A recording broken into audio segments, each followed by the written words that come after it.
Good morning to all of you.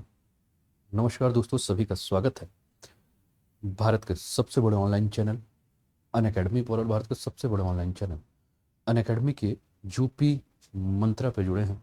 सुबह के 9 बज चुके हैं। समय है आपका डेली करंट अफेयर्स का। डेली करंट अफेयर्स जहां देश विदेश और आपके अपने प्रदेश उत्तर प्रदेश के समाचारों का संकलन लेकर मैं सुबह 9 बजे उपस्थित हो जाता हूँ। आज कुछ लेट है क्लास, ठीक है। और फटाफट सभी लोग ज्वाइन कीजिए अपने सारे मित्रों के साथ, जो है वो क्लासेस के लिंक को शेयर भी कर दीजिए कि सभी इसका लाभ उठा पाए। सचिन, रोमा, अनीता, रिया, संजू, प्रियांशु दुबे, सुषमा, काजल, रितु विश्वकर्मा, मुकुल, अनीता, सभी का स्वागत है, सभी का अभिनंदन। और फटाफट अपने सारे मित्रों के साथ क्लासेस को जो है वो शेयर करते चलिए कि सभी जो है इस क्लास का जो है वो लाभ उठा सके, सभी इस क्लास को से जो है वो जुड़ सके, ठीक है।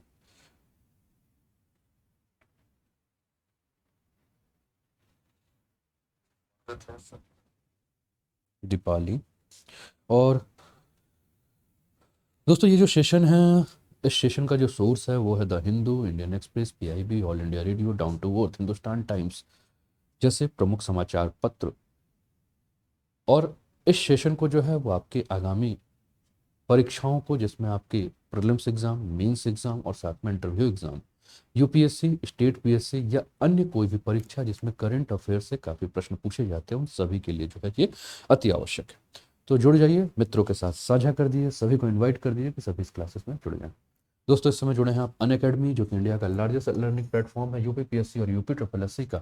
दोस्तों, अगर अभी तक आपने प्लस का सब्सक्रिप्शन नहीं लिया है तो प्लस का सब्सक्रिप्शन लेकर आप जो है वो लाभ उठा सकते हैं। और प्लस के सब्सक्रिप्शन के लिए जो आपको कोड यूज करना है, वो कोड क्या है? ANUP10। अनूप 10 का कोड प्रयोग करके आप सब्सक्रिप्शन ले सकते हैं, जिससे कि आपके फीस में आपको 10% का लाभ मिलेगा। और साथ में ही यहाँ इंडिया के टॉप एजुकेटर के गाइडेंस में आपको अनलिमिटेड लाइव और रिकॉर्डेड कोर्सेज जो है वो देखने को मिलेगा। तो अभी तक सब्सक्राइब नहीं किया तो फटाफट सब्सक्राइब कर लीजिए। ये क्वालिफिकेशन है, ये टेलीग्राम लिंक है। इस टेलीग्राम लिंक का स्क्रीनशॉट ले लीजिए और क्लासेस के बाद इस टेलीग्राम लिंक को सर्च करके आप जुड़ जाइए कि क्लासेस जो है वो आप आराम से देख सके। तो चलिए स्टार्ट करते हैं दोस्तों आज के सेशन को और देखते हैं कि पहला न्यूज़ है क्या, ठीक है। ऋषभ सिंह, स्वागत है। पहला न्यूज़ क्या है, पहले न्यूज़ पर हम आते हैं। पहला न्यूज़ जो है, इसका जो सोर्स है वो है द हिंदू। द हिंदू से लिया हुआ न्यूज़ है। न्यूज़ है, green bonds to have long tenure से सेंटर। ग्रीन बॉन्ड्स, ठीक है ना। बॉन्ड्स पेपर के बारे में आप जानते होंगे, और इसी में एक बॉन्ड्स जैसे ब्लू बॉन्ड्स आप जान रहे होंगे, या हो सकता है ब्लू बॉन्ड्स के नाम आपने पहले सुना होगा। अब ये ग्रीन बॉन्ड्स के बारे में आज हम चर्चा करेंगे। और ग्रीन बॉन्ड्स के बारे में जब बॉन्ड्स का नाम आ गया तो आप समझ लीजिए कि ये जो टॉपिक है वो भारतीय अर्थव्यवस्था यानी कि इंडियन इकोनॉमी से जुड़ा हुआ टॉपिक है। इंडियन इकोनॉमी यानी कि हम अपने हिसाब से बात करें तो मुख्य परीक्षा में सामान्य अध्ययन का प्रश्न पत्र 3 और प्रारंभिक परीक्षा में जीएस पेपर 1, जहाँ की आपको जीएस के पेपर पूछे जाते हैं। दोस्तों, इस ग्रीन बॉन्ड से संबंधित प्रश्न आपको मुख्य परीक्षा में भी पूछे जा सकते हैं या प्रारंभिक परीक्षा में भी आपके मल्टीपल चॉइस क्वेश्चन के माध्यम से पूछे जा सकते हैं। इसके अतिरिक्त जो एक दिवसीय परीक्षाएं हैं जिसकी तैयारी कर रहे हैं आप, या हो सकता है इस चैनल पर ऐसे स्टूडेंट जुड़े हुए हों जो कि एक दिवसीय परीक्षाओं की तैयारी अभी कर रहे हैं, लेकिन भविष्य में उनका ये उद्देश्य है कि वो क्या करें कि भविष्य में वो जो है वो यूपीएससी या स्टेट पीएससी की तैयारी करना चाह रहे हैं, तो उनके लिए भी अभी से ध्यान देने की आवश्यकता है। न्यूज़ को एक बार देखते हैं, उसके बाद इसको समझते हैं। Funds will be use in infrastructure sector से इकोनॉमिक अफेयर्स सेक्रेटरी। अब इस ग्रीन बॉन्ड के द्वारा जो फंड्स आएंगे, उस फंड्स को क्या किया जाएगा, गवर्नमेंट जो है वो क्या करेगी, इंफ्रास्ट्रक्चर के सेक्टर में जो है वो प्रयोग करेगी, ऐसा इकोनॉमिक अफेयर सेक्रेटरी अजय सेठ ने जो है वो बताया है। आइए इसके बारे में समझते हैं कि ग्रीन बॉन्ड है क्या। तो दोस्तों, अभी आपने देखा कि हाल फिलहाल में जो है वो वित्त मंत्री श्रीमती निर्मला सीतारमण जी के द्वारा जो है अपना बजट जो है वो संसद में पेश किया गया। और जब बजट में इन्होंने जब पूरी की पूरी बातें कही, सरकार की योजनाओं के बारे में बात की, सरकार क्या आगे प्लान कर रही है इस पर जब बात की, तो इन्होंने एक बात की कि सरकार जो है वो हरित बुनियादी ढांचे के संसाधनों के लिए धन जुटाने के लिए कार्य कर रही है। और ये जो धन जुटाने का कार्य कर रही है, इसके लिए वो ग्रीन बॉन्ड जो है वो जारी करने का प्रस्ताव किया गया है, ठीक है ना। बॉन्ड पेपर्स आप समझते हैं, है ना। तो ये जो ग्रीन बॉन्ड्स यानी कि ये बॉन्ड जो है सरकार जारी करेगी और लोग खरीदेंगे, आप खरीदेंगे, हम खरीदेंगे, बड़े बड़े बिजनेसमैन जो है वो खरीदेंगे, और इसके माध्यम से जो है वो क्या है, इसके माध्यम से सरकार के पास जो है वो क्या होगा, इनकम होगा, जिसका प्रयोग सरकार क्या करेगी कि आपका जितना भी आपका इंफ्रास्ट्रक्चर डेवलपमेंट है, इस इंफ्रास्ट्रक्चर डेवलपमेंट के लिए इसका प्रयोग करेगी। अब ग्रीन बॉन्ड से मैंने कहा कि जो आय होगी, इस आय के माध्यम से क्या किया जाएगा कि अर्थव्यवस्था में जो कार्बन गहनता है उसको कम करने के क्षेत्र में क्या किया जाएगा, जो भी सार्वजनिक क्षेत्र होगा उस सार्वजनिक क्षेत्र के परियोजनाओं में जो है इसको लगाया जाएगा कि सार्वजनिक क्षेत्रीय परियोजनाओं के माध्यम से जितने भी आपके कार्बन का एमिशन होता है, इस कार्बन के एमिशन को या कार्बन के माध्यम से जो हम पर्यावरण में क्षति देख रहे हैं, उन पर्यावरण की क्षति को बचाने के लिए क्या किया जाए, एक इंफ्रास्ट्रक्चर जो है वो डेवलप किया जाए, ठीक है ना। अब सरकार ने जब ये बात कही तो सरकार ने सीधे कहा कि हम क्या करेंगे कि इस ग्रीन बॉन्ड के माध्यम से जो है वो रुपये मूल वर्ग के यह कागजात हरित बुनियादी ढांचा परियोजनाओं की आवश्यकता के अनुरूप एक लंबे समय के लिए जो है वो क्या करेंगे, हम जारी करेंगे, ठीक है। मतलब कि एक बॉन्ड है, एक पेपर है, ठीक है ना, जिसको कि आप खरीदते हैं, ठीक है। अभी ग्रीन बॉन्ड होता क्या है इसके बारे में अगर हम बात करें तो दोस्तों, ग्रीन बॉन्ड जो है एक निश्चित आय उपकरण है, जिसे विशेष रूप से अगर हम बात करें तो जलवायु और पर्यावरण संबंधी परियोजना के लिए धन जुटाने को के लिए निर्धारित किया जाता है। जैसे कि मैं चर्चा करता हूं आपसे, मैं एक उदाहरण लेता हूं। जैसे कि मान लीजिए ग्रीन बॉन्ड जारी किया गया और ग्रीन बॉन्ड के लिए जो है, जो ग्रीन बॉन्ड जारी किया जा रहा है उसका उद्देश्य क्या है। जैसे कि हम देख रहे हैं कि कार्बन एमिशन बहुत ज़्यादा हो और पर्यावरण में जो है वो कार्बन एमिशन के कारण या कार्बन डाइऑक्साइड की मात्रा बढ़ने के कारण हम क्या देख रहे हैं कि बहुत सारी जो है प्रदूषण की समस्याएं हमें देखने को मिल रही है। अब सरकार को समझ में आया कि हम जो है कि ये पेट्रोल के या डीजल के चलित जो वाहन है उसके जगह पे हम क्या करें, इलेक्ट्रिक वाहनों का उपयोग करें, या हम ज़्यादा से ज़्यादा पेड़ पौधे लगाएं, ठीक है, या हम ऐसा कुछ काम करें जिसके चलते जो है वो कम से कम प्रदूषण जो है हो।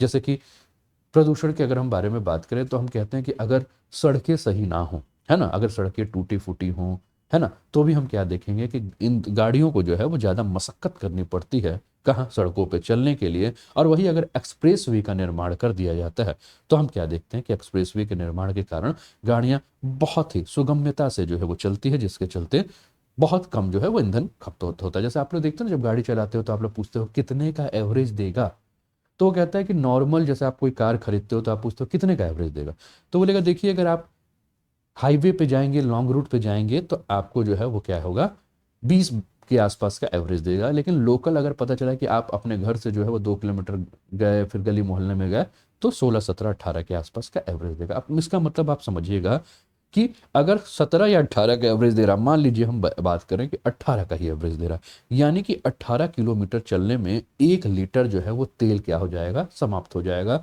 1 लीटर तेल की आवश्यकता होगी। और वही अगर एक्सप्रेस वे पे चल रहा है तो 20 किलोमीटर या 22 किलोमीटर चलने में क्या होगा, 1 लीटर तेल।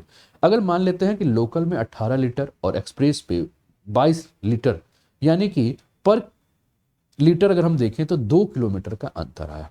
तो ये लोकल या एक्सप्रेस वे या लॉन्ग रूट में अगर आप चल रहे हैं तो इसमें अंतर क्या आया कि आपने गाड़ी को जो है वो कितनी तेज रफ्तार से आप निकाल रहे हैं या कितने हिसाब से चला रहे हैं गाड़ी को, जो है कितना ब्रेक, और ये सारी चीज़ों को आप समझ रहे होंगे, ठीक है ना।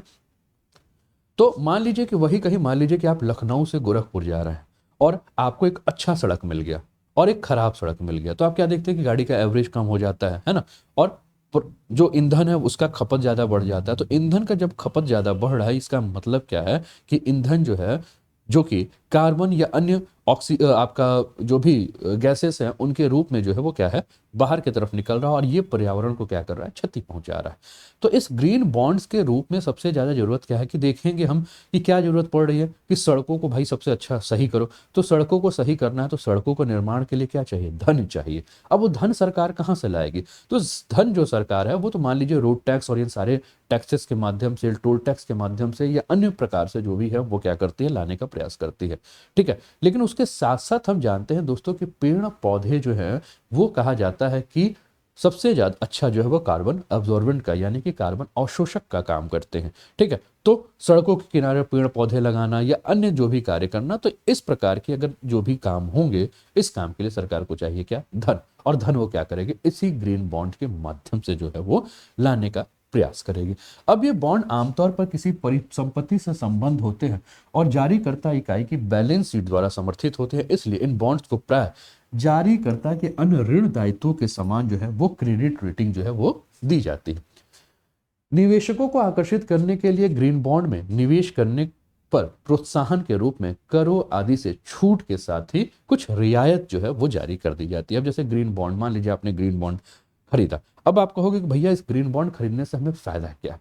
तो मान लीजिए कि आपने ग्रीन बॉन्ड खरीदा, या मान लीजिए कोई बड़ी कंपनियां हैं जिन्होंने ग्रीन बॉन्ड खरीदा, तो इसके माध्यम से क्या है कि वो इस ग्रीन बॉन्ड को जो है जब टैक्स देना होता है, जब सरकार को, जैसे मान लीजिए आप आईटीआर फाइल कर रहे हैं या अन्य टैक्स दे रहे हैं सरकार को, तो वहां क्या कर सकते हैं, इस ग्रीन बॉन्ड्स को दिखाकर कि मैंने सरकार से जो है इतने का बॉन्ड्स खरीदा है, तो मुझे क्या किया जाए, रियायत दिया जाए करों में। तो सरकार क्या करती है कि करों में रियायत देने का प्रावधान जो है इसके माध्यम से करती है। ठीक है, अंजलि पांडे, शिवलिपि पांडे, धर्मेंद्र, प्रीति कंसल, अनमोल, सभी को का गुड मॉर्निंग है। और सभी को समझ में आ रहा ना, ये इकोनॉमी का टर्म है, साधारण शब्दों में समझाने का मैं प्रयास कर रहा हूं। उम्मीद कर रहा हूं कि आप लोग को समझ में आ रहा होगा। एक बार कमेंट करके आप लोग बता दीजिए।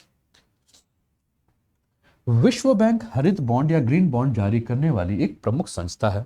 इसके द्वारा 2008 से अब तक 164 ग्रीन बॉन्ड जो है वो जारी दिए गए हैं, जिनकी कीमत लगभग संयुक्त रूप से $4 बिलियन के आसपास है।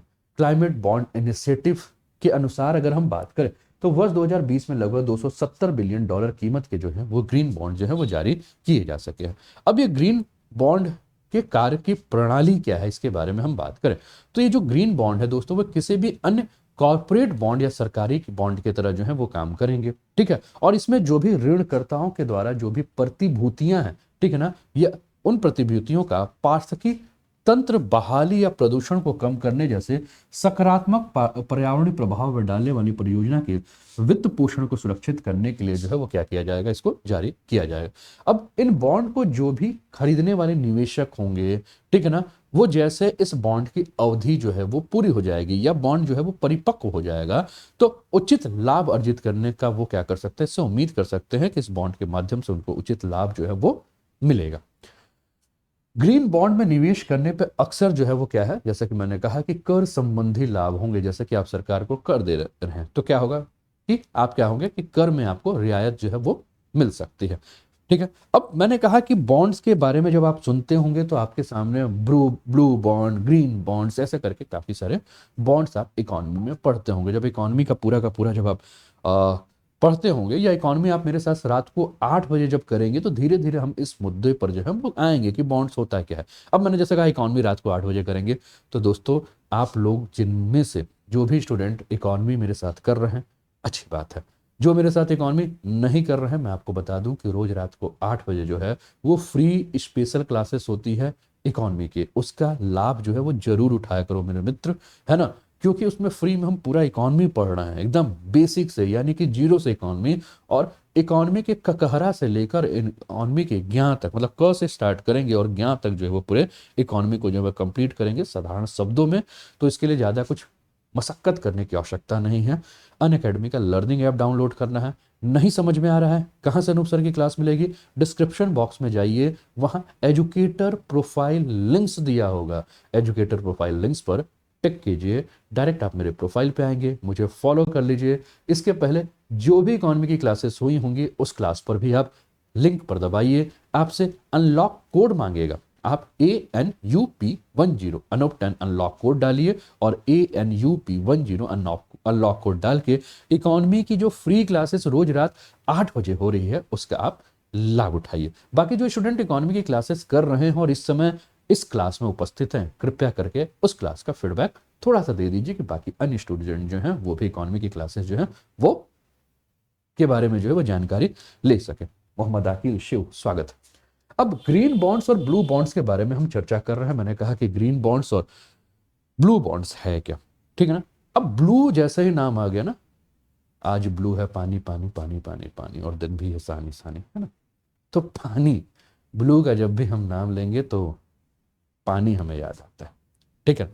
तो ब्लू बॉन्ड्स का मतलब क्या है कि समुद्र और संबंधित पारिस्थितिक तंत्र की रक्षा हेतु जो परियोजनाओं का वित्त पोषण करने के लिए, ठीक है ना, ब्लू बॉन्ड क्या किया जाता है, कब जारी किया जाता है, जब उसका फोकस क्या हो कि हमें समुद्र और समुद्र के इकोसिस्टम को जो है वो क्या करना है, संरक्षित करना है। और उनके संरक्षित करने के लिए क्या है, सरकार जो है तो मान लीजिए कोई प्रोजेक्ट या कोई परियोजना चाहती है जिसके चलते उसको क्या है, धन की आवश्यकता है। अब धन कहाँ से लाएगी, तो क्या करेगी कि ब्लू बॉन्ड जारी कर देगी, और उस ब्लू बॉन्ड से जो भी पैसा आएगा उस पैसे का प्रयोग क्या करेगी, वो समुद्री पारिस्थितिकी तंत्र के लिए परियोजनाओं पर जो है वो खर्च करेगी। ठीक है, क्लियर है, कोई दिक्कत बताइएगा, कोई समस्या। यह बॉन्ड संवहनीय मत्स्य पालन, प्रवाल भित्तियों और अन्य संवेदनशील पारिस्थितिकी तंत्रों की सुरक्षा, प्रदूषण और समुद्रों में होने वाले अम्लीकरण को कम करने के लिए परियोजनाओं पे खर्च करने के लिए धन इकट्ठा करने को क्या किया जाता है। अब सभी ब्लू बॉन्ड जो होते हैं वो क्या होते हैं, ग्रीन बॉन्ड्स होते हैं। अब एक चीज को बड़ा ध्यान से रखिएगा, मैंने कहा कि ग्रीन बॉन्ड्स किस लिए जारी किए जाते हैं, पर्यावरण संरक्षण के लिए सरकार की जो भी परियोजनाएं चल रही हैं उन परियोजनाओं के धन इकट्ठा करने के लिए। ठीक है, पर्यावरण, मैंने इस पर्यावरण में कहीं ना ही स्थलीय की बात की, ना ही जलीय की बात की, और ना ही वायु के बारे में बात की। इसका मतलब कि ग्रीन एनवायरमेंट, तो उसमें आपका स्थल भी आ जाएगा, जल भी आ जाएगा और वायु भी आ जाएगा। तो इसका मतलब यह है कि प्रश्न आपके दिमाग में होगा, क्या sir blue bonds green bonds होते हैं? तो बिल्कुल, ब्लू बॉन्ड्स को आप ग्रीन बॉन्ड्स जो है वो कह सकते हैं, लेकिन सभी ग्रीन बॉन्ड्स ब्लू बॉन्ड्स नहीं होते हैं। ब्लू बॉन्ड्स जो है वो ग्रीन बॉन्ड्स तो होते हैं, लेकिन सभी ब्लू बॉन्ड्स ग्रीन बॉन्ड्स नहीं होते हैं, इसको आप ध्यान रखिएगा। ठीक है ना, चलो आगे बढ़ते हैं। अब ग्रीन बॉन्ड्स बनाम जलवायु बॉन्ड्स, तो ग्रीन बॉन्ड्स और क्लाइमेट बॉन्ड्स को कभी कभी क्या करते हैं, एक दूसरे का ये माना जाता है कि ये पर्यायवाची है। ठीक है ना, यानी कि ग्रीन बॉन्ड्स हो गया या आपका क्लाइमेट बॉन्ड्स हो गया। ठीक है ना, लेकिन अगर हम बात करें दोस्तों, तो जो ये क्लाइमेट बॉन्ड्स हैं, ये क्लाइमेट बॉन्ड जो है वो विशेष रूप से कार्बन उत्सर्जन को कम करने या जलवायु परिवर्तन के प्रभाव को कम करने पर केंद्रित परियोजनाओं के लिए उपयोग किए जाते हैं। अब बहुत सारे ऐसे स्टूडेंट होंगे जिनके दिमाग में ये प्रश्न होगा कि सर यहाँ से प्रीलिम्स में कैसे प्रश्न आईएएस के एग्जाम में या स्टेट पीएससी के एग्जाम में पूछे जा सकते हैं। आप तो काफी डिटेल में बता रहे हो। अब देखो प्रश्न कहां कहां से बनेगा, प्रश्न आपसे बनेगा ग्रीन बॉन्ड्स क्या होते हैं, 4 ऑप्शन। दूसरा बनेगा ब्लू बॉन्ड्स क्या होते हैं, 4 ऑप्शन। तीसरा बनेगा क्लाइमेट बॉन्ड्स क्या है, ठीक है, और क्लाइमेट बॉन्ड्स का प्रयोग किस लिए किया जाता है। तो क्लाइमेट बॉन्ड्स का प्रयोग किस लिए किया जाता है मेरे दोस्त, कार्बन उत्सर्जन को कम करने या जलवायु परिवर्तन के प्रभाव को कम करने के लिए जो भी केंद्रित परियोजना है, केंद्र सरकार की नहीं, केंद्रित परियोजना यानी कि सेंट्रलाइज जो भी आपकी प्रोजेक्ट्स हैं, उन सेंट्रलाइज प्रोजेक्ट्स के फंडिंग को रेज करने के लिए जो है ये प्रोग्राम जो है वो आपके बनते हैं। ठीक है ना। अब एग्जाम वैसा नहीं रहा जैसे आज से कुछ साल पहले होता था, है ना, कि दुर्घटना चक्र पढ़ के चले गए और दुर्घटना चक्र पढ़ने के बाद जो है हम तो भैया पीसीएस में, है ना, जय हो करके आ जाएंगे। अब तो सब कुछ चेंज हो रहा है। जब तक कॉन्सेप्ट क्लियर नहीं तब तक आपके अंदर जो है किसी भी एग्जाम को पास करने की जो है वो कॉन्फिडेंस नहीं आएंगे। तो एग्जाम को पास करना है तो कॉन्सेप्ट को क्लियर करते रहना है। लाइक शेयर भी करते रहिए, लाइक भी कर दीजिए, शेयर भी कर दीजिए। और कैसा लग रहा है आपको, देखिए इकॉनमी करंट इशू, ठीक है ना, इकॉनमी का बेसिक 8 बजे, करंट इशू यहाँ, ज्योग्राफी का बेसिक 2 बजे, करंट इशू यहाँ, पॉलिटी आप जहां भी कर रहे हो, हिस्ट्री जहां भी आप कर रहे हो, साइंस का चैप्टर जहां भी पढ़ रहे हैं उसका करंट इशू यहाँ। और कुछ दिन बाद इन्वायरमेंट एंड इकोलॉजी भी लेकर मैं आऊंगा आप सभी के लिए फ्री क्लासेस, उसका करंट इशू यहाँ। ठीक है, चलिए। तो दोस्तों ये पहला आपके लिए जो है ये टॉपिक रहा और उम्मीद करता हूं कि ये टॉपिक जो है वो आप सभी को जो है वो पसंद आया होगा, है ना, ये टॉपिक आप सभी को पसंद आया होगा। दोस्तों इस समय आप जुड़े हैं अनअकैडमी, जो कि इंडिया का लार्जेस्ट लर्निंग प्लेटफॉर्म है। और इंडिया के लार्जेस्ट लर्निंग प्लेटफॉर्म पे आप जहां जुड़े हैं, ठीक है, अगर अभी तक आपके मोबाइल पर दोस्तों अनअकैडमी का लर्निंग ऐप नहीं है, ठीक है ना, तो आप क्या कीजिए, फटाफट अपने मोबाइल पे जो है वो अनअकैडमी का ऐप जो है वो डाउनलोड कर लीजिए और अपने मोबाइल नंबर से, ठीक है, अपने मोबाइल नंबर से इसे रजिस्टर्ड कर लीजिए और मैनेज गोल पर जाकर आप यूपी पीएससी और यूपी ट्रिपल एससी है, आप वहाँ जो है वो जुड़ जाए। ठीक है। यूपी पीएससी और यूपी ट्रिपल एससी पे आप जुड़ जाइए, जिससे कि आपको इसका लाभ मिले। और जो भी आपको फ्री क्लासेस या पेड क्लासेस देखनी है, उसके लिए जो कोड यूज करना है, वो कोड क्या है, अनूप 10 का कोड यूज करके आप देख सकते हैं। या एजुकेटर प्रोफाइल लिंक्स पे जाइए, और एजुकेटर प्रोफाइल लिंक्स पर जाने के बाद आप जो भी क्लासेस इसको सर्च कीजिए और उसके बाद जुड़ सकते हैं। अनअकैडमी के एडवांटेज के बारे में बात करें दोस्तों, तो एनी टाइम एनीवेयर लाइव और रिकॉर्डेड सेशन कर सकते हैं। आपके पास अपॉर्चुनिटी इंडिया के बेस्ट एजुकेटर इन्फ्लुएंसर से क्लासेस करने की, मल्टीपल क्रॉसपॉन्डेंस कोर्सेज का आप लाभ उठा सकते हैं, workshop, study session, master classes का लाभ उठा सकते हैं, अनलिमिटेड पीडीएफ का लाभ उठा सकते हैं, स्टडी मटेरियल पीडीएफ फॉर्मेट में, और multiple live doubt cling session. तो इतनी सारी सुविधाएं आपको अनअकैडमी प्रदान कर रहा है, ठीक है ना। आलिया कुरैशी, अंकिता दुबे, सभी का स्वागत, सभी का अभिनंदन, और सभी अपने मित्रों के पास फटाफट साझा कर दीजिए। तो मोबाइल हाथ में आपके उठ चुके होंगे, ऐसा मैं उम्मीद करूं, है ना। और रिकॉर्डिंग भी आपके मोबाइल पे ऑन हो रहा है, क्योंकि अब समय आ रहा है आज के मोटिवेशनल पोयम का। तो बता दीजिएगा अगर उठ गया हो तो मैं स्टार्ट करूं।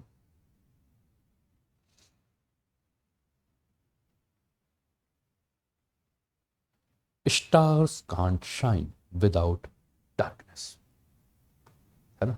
तारे को तो आप दिन में नहीं देखते ना, तारे तो हमेशा जो है वो आपको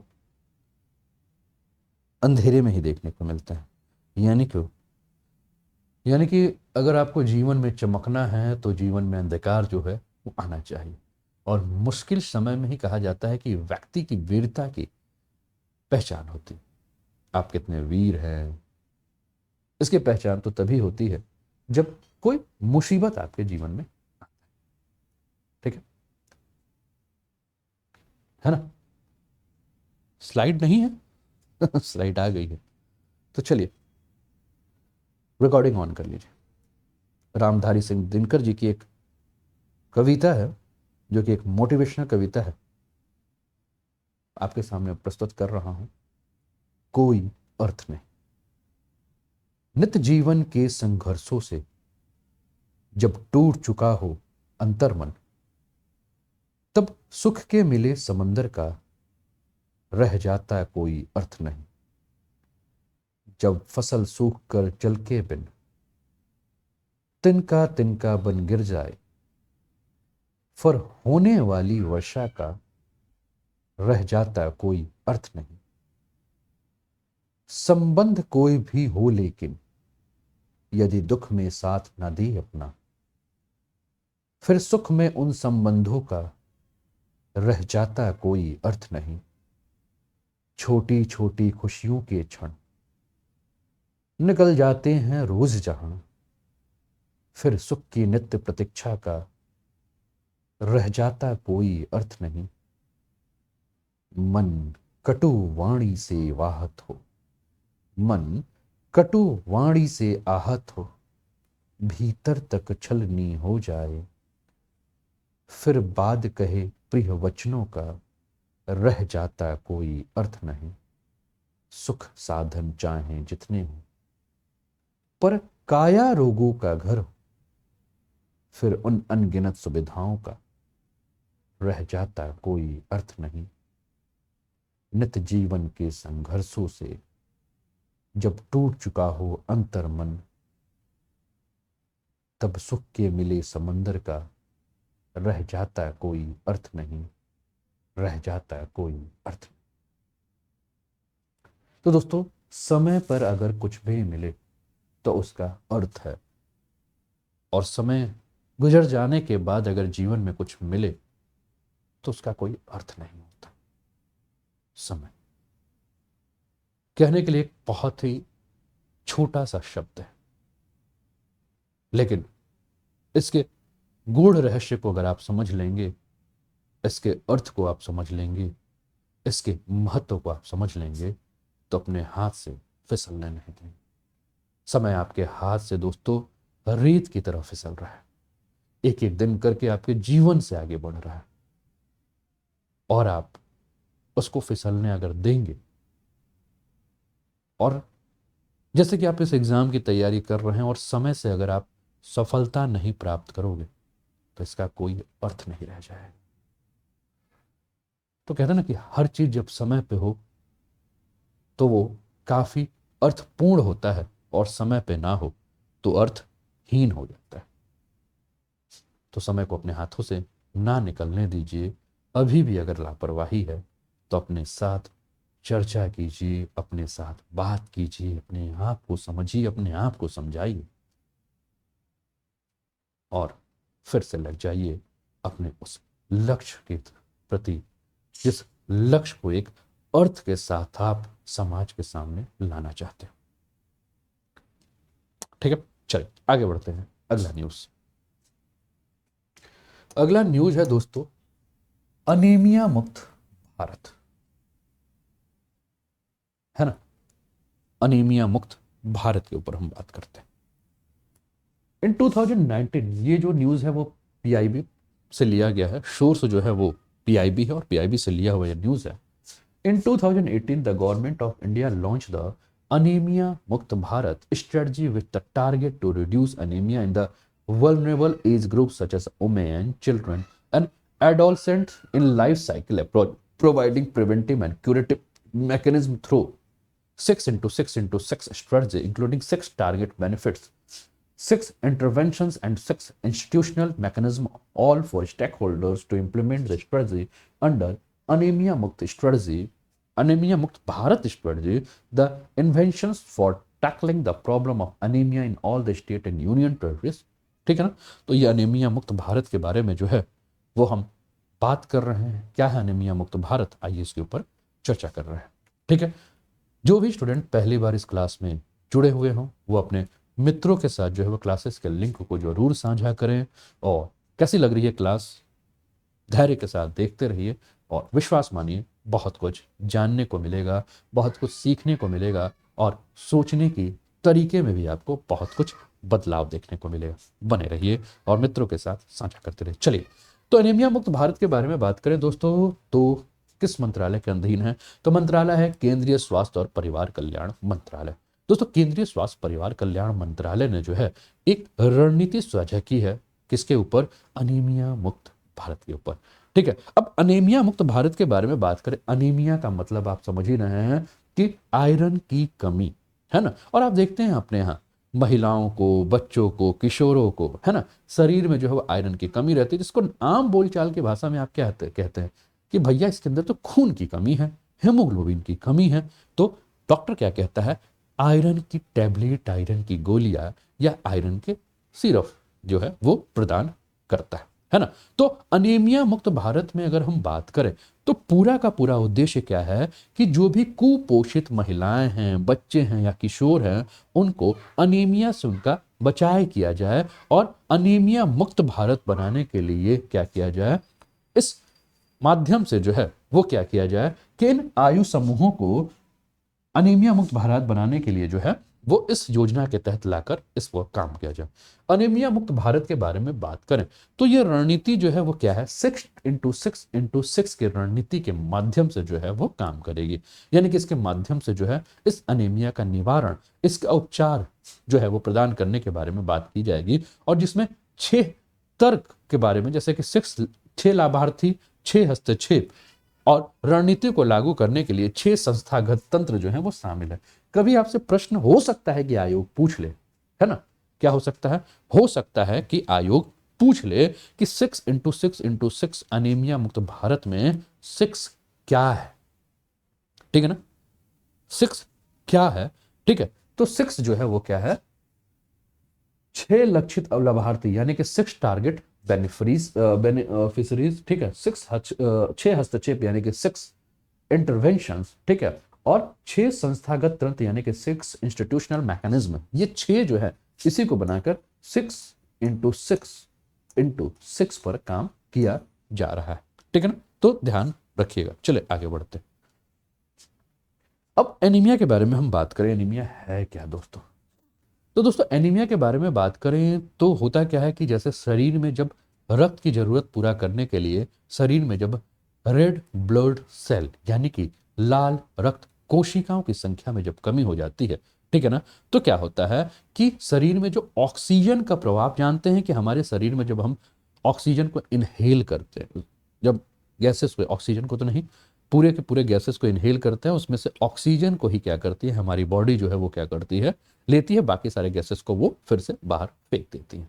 ठीक है, तो ऑक्सीजन जो है जब हमारे लंग्स, और लंग्स के बाद जो है वो लंग्स जो है वो जो पंप करता है, तो हमारे आपके जो भी तंत्रिका तंत्र हैं, जो भी आपके नशे हैं, जो भी आपके ब्लड्स हैं, उन ब्लड्स के साथ ही ऑक्सीजन जो है वो क्या होता है, घुलकर हमारी बॉडी में जो है वो क्या करती है, हमारे बॉडी के अन्य जो भी ऑर्गन्स हैं उसको जो है वो दी जाती है। जब हमारे बॉडी को जो है वो ऑक्सीजन नहीं मिलेगा तो क्या होगा, हमारी बॉडी के जो ऑर्गन्स हैं वो डेड हो जाएंगे, है ना, यानी कि शरीर के हर अंग के लिए जो है ऑक्सीजन की आवश्यकता होती है।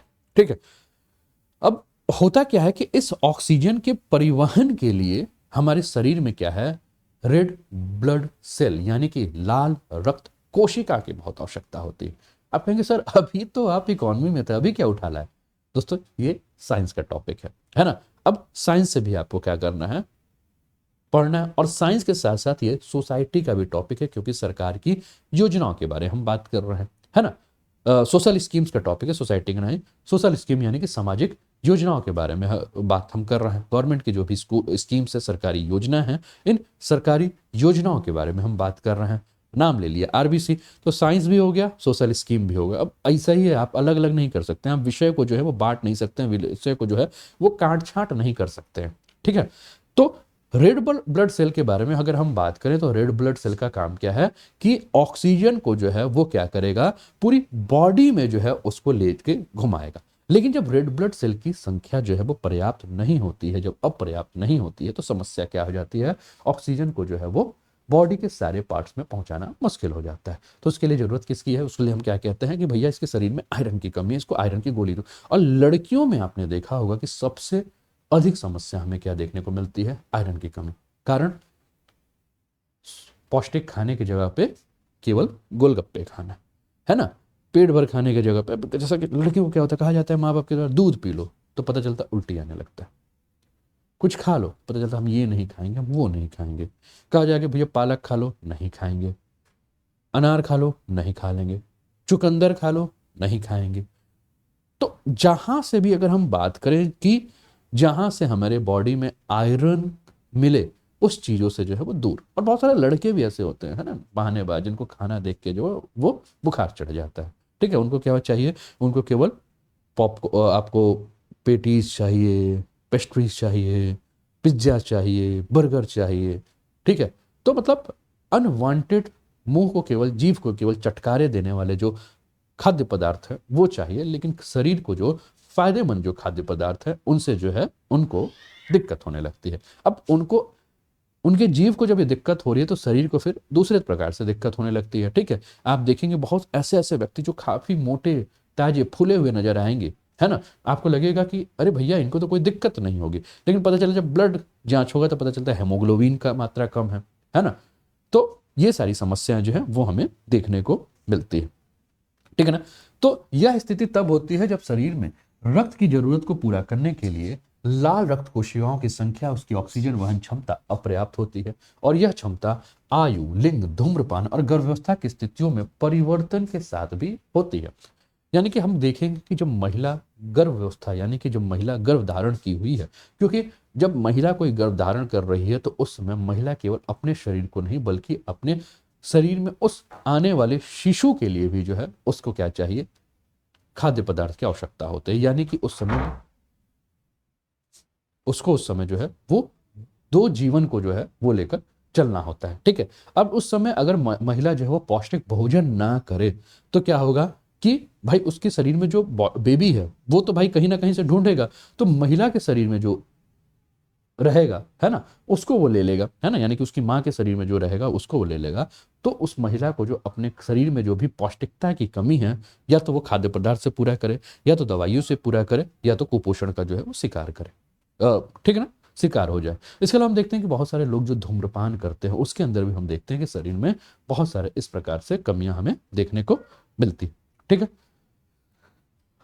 लौह आयरन की कमी जो है इसका सबसे सामान्य लक्षण है। ठीक है, अब इसके लिए ये नहीं कि लोहे की कमी है तो कल से जो है वो क्या कर दिया जाए, जितना भी घर में लोहे के सामान जो देखने को मिले उस लोहे के सामान को एकदम मुंह से लेना है और उसके बाद काटना शुरू कर देना है, क्योंकि मास्टर साहब ने कहा था कि भैया आयरन की कमी होगी तो क्या हो जाएगा, समस्या हो जाएगा। तो कल से हम क्या करेंगे, घर में जो है वो लोहे का बुरादा पीस पीस के 1 चम्मच खाना शुरू कर देंगे। भैया ये सब काम मत करना, इससे लोहा नहीं बढ़ेगा, इसके जगह पे आप ही बढ़ जाओगे, है ना, ऊपर चल दोगे। ठीक है, तो जो लोहे की कमी है इसके लिए क्या है, जब भी आप डॉक्टर्स के पास जाते हो तो डॉक्टर आपको क्या कहते हैं, विटामिन बी की गोलियां, विटामिन B12 की गोलियां, विटामिन ए की गोलियां, ठीक है, या फॉलिक एसिड, ये सारी जो है वो आपको देते हैं। तो इसके साथ ही जैसे ही आपकी आयरन की कमी होती है तो इसके साथ ही आपको क्या, folate, vitamin B12, vitamin A की कमी, दीर्घकालिक सूजन व जलन, परजीवी संक्रमण या अनुवांशिक विकार भी जो है वो देखने को मिलेगा। जब आयरन की कमी होगी तो केवल ये नहीं, आयरन की कमी के साथ साथ जो है ये जितने भी वाइटामिन हैं इन वाइटामिन की भी कमी आपको देखने को मिलेगी। आपकी रोग प्रतिरोधक क्षमता जो है वो आपकी कम हो जाएगी और बहुत सारे हार्मोनल डिसबैलेंस जो है वो भी हमें देखने को मिलते हैं। अब हार्मोनल डिस होता क्या है, जब आयरन की कमी होगी तो आप देखते होंगे कि बहुत सारे लोग जो है वो थोड़ा सा ही काम करते हैं और काम करने के बाद उनको जो है वो थकावट आने लगती है। खासकर जो महिला गर्भवती है, इसका उदाहरण मैं इसलिए ले लूंगा क्योंकि ये बहुत ही आसान तरीके से आप समझ लेंगे। जब महिला गर्भवती होती है आप देखते हो क्या कि उसको बहुत ज़्यादा कमजोरी महसूस होती है, थोड़ा सा काम करने के बाद वो थक जाती है ना, कमजोरी लगती है, उसको चक्कर आने लगता है। तो ये सारे जो लक्षण हैं ये आयरन डिफिशियंसी यानी कि शरीर में लौह की कमी के जो हैं वो लक्षण देखने को मिलते हैं। इसलिए आप देखते हो ना, गर्भवती महिला कहते हैं कि उसको चक्कर फील हो रहा है, थक जा रही है, ज़्यादा काम नहीं कर पा रही है, यानी कि उसके शरीर में जो है वो आयरन की कमी हो चुकी है, वो एनीमिया की लक्षण से जो है वो चल रही है। ठीक है, तो एनीमिया की गंभीर स्थिति में थकान, कमजोरी, चक्कर आना, सुस्ती इत्यादि समस्याएं होती हैं। गर्भवती महिलाओं और बच्चे इससे विशेष रूप से जो है वो हमें प्रभावित जो है वो दिखते हैं। अब राष्ट्रीय परिवार स्वास्थ्य सर्वेक्षण 2019 और 20 का जो एक डाटा आया था उसमें ये पाया गया था कि एनीमिया से ग्रसित सबसे ज्यादा जो लोग हैं वो क्या हैं, या तो महिलाएं हैं भारत में या तो बच्चे हैं। ठीक है, अब महिलाओं के बारे में अगर हम बात करें तो हम क्या देखते हैं कि जैसे कि मान लीजिए जिस घर में, खासकर गरीब परिवार में अगर हम देखें तो आप जानते हैं कि एक माँ से ज्यादा त्याग करने वाला कोई नहीं होता है ना। तो गरीब परिवार में आप क्या देखेंगे कि माँ जो होती है वो क्या करती है, अपने बच्चों को खिला देगी, अपने पति को खिला देगी, घर परिवार में सबको खिला देगी, और उसके बाद जो बचा खुचा होता है ना, उसको खाती है। पता चला कभी सब्जी जो है वो पर्याप्त नहीं है, कभी दूध पर्याप्त नहीं है, सर घर में पता चलता फल आता है तो वो सोचते हैं कि उसका पति भी खा ले, बच्चे भी खा ले, घर के और लोग खा ले, और बच गया तब वो खाएगी, नहीं तो वो नहीं खाती। ठीक है, तो हम क्या देखते हैं कि सबसे ज्यादा भारत में जो हमें ये दिक्कत देखने को मिलता है, ये दिक्कत हमें कहाँ देखने को मिलता है, भारतीय महिलाओं के अंदर जो है वो एनीमिया। क्यों? क्योंकि भारतीय महिलाओं के अंदर जो ये त्याग की भावना होती है ना, कि सबको पहले खिला दो और जब बचा खुचा है तब खाएंगे, और नहीं होगा तो भी पानी पी के सो जाएंगे। ये त्याग की जो मूर्ति बनती है ना भारतीय महिलाएं, इसी त्याग की मूर्ति का दुष्परिणाम हमें क्या देखने को मिलता है कि वो एनीमिक हो जाती हैं, है ना, एनीमिया से ग्रसित हो जाती हैं, उनके अंदर आयरन डिफिशियंसी हो जाती है। आप अपने घर में भी देखिएगा, आप अपने आसपास देखिएगा तो आपको ऐसे दिखेगा। आप अपनी कभी माँ को देखिएगा, अगर देखिए खाना कम होगा तो आपकी माँ जो है वो आपको ठूस ठूस के खिला देंगी, है ना, 2 की जगह पे आपको 4 रोटी ठूस देंगी, और पता चला उनको 4 रोटी की भूख है और खाना नहीं है तो 1 रोटी ही खा के सो जाएंगे, है ना। तो ये हमें देखने को मिलता है, और उसके बाद हम क्या देखते हैं कि वो कमजोर हो जाती है। ठीक है, दूसरा अगर हम बात करें दोस्तों तो चरण ए के तहत 22 राज्यों और केंद्र शासित प्रदेशों का सर्वेक्षण किया गया, और इनमें से अधिकांश राज्यों और केंद्र शासित प्रदेशों में आधे से अधिक बच्चे और महिलाएं जो हैं वो क्या पाई गई, एनीमिया से ग्रसित पाई गई। विश्व स्वास्थ्य संगठन की एक रिपोर्ट आई, और इस स्वास्थ्य संगठन की रिपोर्ट में यह कहा गया कि जो प्रजनन आयु वर्ग की जो महिलाएं हैं जिनका हेमोग्लोबिन का स्तर 12 ग्राम प्रति डेसीमीटर से कम है, ठीक है ना। अब एक चीज और, कई बार आपसे उत्तर प्रदेश लोक सेवा आयोग ने जो है, ठीक है ना, उत्तर प्रदेश लोक सेवा आयोग ने कई बार आपसे पूछा है कि हेमोग्लोबिन को नापने के लिए कौन से इकाई का प्रयोग किया जाता है, किस यूनिट का प्रयोग किया जाता है। मुझे लग रहा है अभी 24 अक्टूबर को जब एग्जाम हुआ था तो भी उत्तर प्रदेश लोक सेवा आयोग ने यह प्रश्न पूछा था। ठीक है, तो किस में नापा जाता है, डेसी लीटर में नापा जाता है, ठीक है ना, ग्राम डेसी लीटर। तो अगर आप जानिए, कहता है ना कि हेमोग्लोबिन कितना है, तो क्या कहता है, अरे 12 तो हेमोग्लोबिन है, कोई कहता है 11 है, कोई कहता है 10 है ना, 9 है, और कुछ कुछ लड़कियों को तो 6.5-7 से ऊपर हेमोग्लोबिन बढ़ता ही नहीं है ना। तो हेमोग्लोबिन जो है वो कितना होना चाहिए, 12 से कम अगर किसी भी महिला के अंदर है, और खासकर ऐसी महिला जो कि प्रजनन वर्ग, प्रजनन का मतलब जो कि गर्भ धारण के योग्य हो, है ना। तो इस महिला में अगर देखें तो अगर 12 से कम हेमोग्लोबिन है तो इसका मतलब क्या है, वो एनेमिक है ना, एनीमिया की शिकार है। अब ईमानदारी से बहुत सारी महिलाओं को पता है कि अगर वो हाल फिलहाल में ब्लड टेस्ट कराई होंगी हेमोग्लोबिन, तो 8, 9, 10, 11 से ऊपर रेयर ही कोई महिला होंगी जिनका हेमोग्लोबिन आपको देखने को मिलेगा, है ना। किसी का 8 होगा, किसी का 9 होगा, किसी का 10 होगा, इससे ऊपर जो है हेमोग्लोबिन जो है वो देखने को नहीं मिलेगा। बहुत कम ही होंगे जिनका 11, और बहुत ही ज़्यादा कम होंगे जिनका 12 होगा, है ना। ये मैं कोई गलत बात नहीं बोल रहा हूँ, आप अपने घर में देखिए, अगर आप स्वयं महिला हैं तो सच्चाई आपको पता है, घर में माँ होंगी, बहन होंगी, पत्नी होंगी, है ना, जो भी होंगी, आप इसको देखिएगा, ये रियलिटी है, ठीक है। 5 साल से कम उम्र के जिन बच्चों में हेमोग्लोबिन का स्तर 11 आपका ग्राम डेसीलीटर से कम है, उनको भी क्या कहा जाता है, एनीमिक कहा जाता है, ठीक है ना। क्या कहा जाता है, एनीमिक कहा जाता है। अब एनीमिया मुक्त भारत की जो योजना है, इसकी विशेषताएं क्या है, तो इनके लिए जो है वो एनीमिया को नियंत्रित करने के लिए सरकारी पहले है, स्वास्थ्य राज्य का विषय है, और राष्ट्रीय कार्यक्रम के कार्यान्वयन सहित स्वास्थ्य देखभाल सेवाओं को जो है मजबूत करने की प्राथमिक जिम्मेदारी जो है वो राज्य, और राज्य के साथ जो है वो संघ राज्य क्षेत्रों के ऊपर है, क्योंकि स्वास्थ्य जो है किसकी है ना, हेल्थ जो है वो क्या है, राज्य विषय का जो है, ठीक है ना, राज्य का जो है वो विषय है, ठीक है ना। देखिए 13, 12, 6 से 6.2 हो गया, वो पता है महिलाओं को, मुझे पता है समस्या होती है, ठीक है। उसके बाद अगर कहा जाए पौष्टिक खाओ तो उल्टी आने लगती है बेचारियों को, ठीक है। स्वास्थ्य और परिवार कल्याण मंत्रालय राष्ट्रीय स्वास्थ्य मिशन के तहत अगर हम बात करें तो राज्य और केंद्र शासित क्षेत्रों को जो है वित्तीय और तकनीकी जो है इसके माध्यम से जो है प्रदान की जाती है। इसके अलावा वीकली आयरन और फोलिक एसिड सप्लीमेंटेशन एक कार्यक्रम है, आप देखेंगे स्कूल में भी जो है इस कार्यक्रम का प्रयोग होता है, जिसमें कि क्या किया जाता है कि सप्ताह में एक दिन जो है वो किशोरियों को और लड़कों को जो है वो एनीमिया से बचाव के लिए क्या किया जाता है ना, कि एनीमिया से बचाव के लिए आप देखेंगे कि आयरन की जो गोलियां हैं वो गोलियां जो हैं वो दी जाती हैं, ठीक है ना।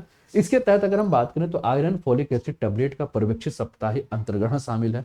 कृमि संक्रमण, कृमि मतलब आप जानते हैं ना, पेट में जो आप कहते हैं ना कीड़ी हो गई है ना, ठीक है। तो कृमि संक्रमण से नियंत्रण करने के लिए भी जो है वो किसकी, एल्बेंडाजोल जो है, ठीक है ना, साल में 2 बार जो है यानी कि 6-6 महीने पे एल्बेंडाजोल जो कि क्या होता है, कृमि नाशक दवा है, ठीक है ना, इसको भी दिया जाता है। क्योंकि कहा जाता है कि बहुत बार ऐसा होता है कि जब कहते हैं ना कि कुछ भी खाता है लेकिन लगता नहीं है, ठीक है, तो कहा जाता है कि लग रहा है कि इसके पेट में जो है वो क्या है, कीड़ी पड़ी हुई है, कृमि पड़ा हुआ है, है ना, छोटे छोटे जो है वो आप देखते होंगे ऐसे केंचुए टाइप के, है ना, ऐसे व्हाइट व्हाइट कलर के होते हैं, है ना। तो इसके लिए क्या है, एल्बेंडाजोल है वो 6-6 महीने पे जो है वो दिया जाता है, ठीक है। इसके अलावा स्वास्थ्य प्रबंधन सूचना प्रणाली और मातृ शिशु ट्रैकिंग प्रणाली, तो एनीमिया से पीड़ित विशेष रूप से गर्भवती महिलाओं के मामले में नियमित जांच के लिए स्वास्थ्य सूचना प्रबंधन प्रणाली और बच्चों के लिए विशेष प्रणाली को जो है वो लागू किया जा सकता है। एनीमिया हेतु जो है वो गर्भवती महिलाओं को जो है वो सार्वभौमिक जांच करने की आवश्यकता है, यानी कि प्रसव पूर्व जो भी आपकी एनीमिया की जांच भी गर्भवती महिलाओं की जांच का एक हिस्सा है। जैसे कि मान लीजिए कोई महिला गर्भवती है, जैसे होता है ना, डॉक्टर के पास जाएं तो 3 महीने 6 महीने तो डॉक्टर जो है हमेशा ब्लड टेस्ट कराते रहते हैं कि देखिए आयरन की मात्रा जो सही है कि नहीं, है ना, एनीमिया का तो कोई लक्षण नहीं है, हेमोग्लोबिन जो है वो सही है कि नहीं, ठीक है। तो इसका जो है वो जांच होता रहता है। तो प्रसव पूर्व एनीमिया की जांच करने के लिए जो भी आपकी गर्भवती महिलाएं हैं, ठीक है ना, उन गर्भवती महिलाओं में एनीमिया की जांच जो है एक क्या है, एक उसका एक बात करें तो एक हिस्से के रूप में जो है वो देखा जाता है। और जो सभी गर्भवती महिलाएं और साथ में जो भी आपकी जो गर्भवती महिलाएं होती हैं उनको जो भी प्राथमिक स्वास्थ्य केंद्र हो या जो भी उपकेंद्र हो या जो भी आपकी महिला डॉक्टर है जो उससे उनसे अपना ट्रीटमेंट हो रहा है, तो वो क्या करती हैं कि जब देखती हैं कि उनके अंदर आयरन की कमी है तो क्या करती हैं, फॉलिक एसिड की दवाई देती हैं, आयरन की गोलियां देती हैं, है ना, आयरन के सिरप देती हैं। वो दूसरी बात है कि महिलाएं उसको पीती नहीं, धीरे से किनारे कर लेती है ना, लक्षण है, दवाइयों में से भागती रहती हैं सब, ठीक है, तो उसको किनारे कर देंगी, पिएंगे नहीं। पता चला कि आज खरीद के लाए और आज जितनी मात्रा है महीने भर भी आप देखेंगे तो उतनी ही मात्रा में घटने का नाम ही नहीं लेता, है ना, वो दूसरी बात है, ठीक है। तो इस प्रकार से हम क्या देख रहे हैं, की समस्याएं जो देखने को मिलती है। ठीक है, प्रधानमंत्री मातृत्व सुरक्षा योजना, अब एनीमिया के मामलों को पता लगाने के लिए और उनका इलाज करने के लिए जो है वो क्या किया गया है कि चिकित्सा अधिकारियों की मदद से जो है प्रधानमंत्री मातृत्व सुरक्षा अधिनियम के माध्यम से जो है वो हर महीने को जो है वो 9 तारीख को जो विशेष जो है वो एएनपी जांच कार्यक्रम जो है लगाया जाता है। ठीक है ना, और इस पर जो है सरकार जो है खर्च करती है। अब एनीमिया के जो गंभीर मामले हैं उससे निपटने के लिए जिला अस्पताल, सामुदायिक स्वास्थ्य केंद्र, रक्त कोष भंडारण इकाइयों की स्थापना की जा रही है और पोषण अभियान के तहत एनीमिया नियंत्रण पर जो है वो विशेष ध्यान दिया जा रहा है। चलिए अगले न्यूज पर हम आ जाते हैं। अगला न्यूज है इंडियन एक्सप्रेस से लिया हुआ न्यूज है। आइए क्या है न्यूज देखते हैं। 4984 criminal cases involving legislature pending in courts amicus curiae. मैंने कहा कि महिलाएं पीती नहीं है, तो देखो ये सब दांत चियारना शुरू हो गए। ठीक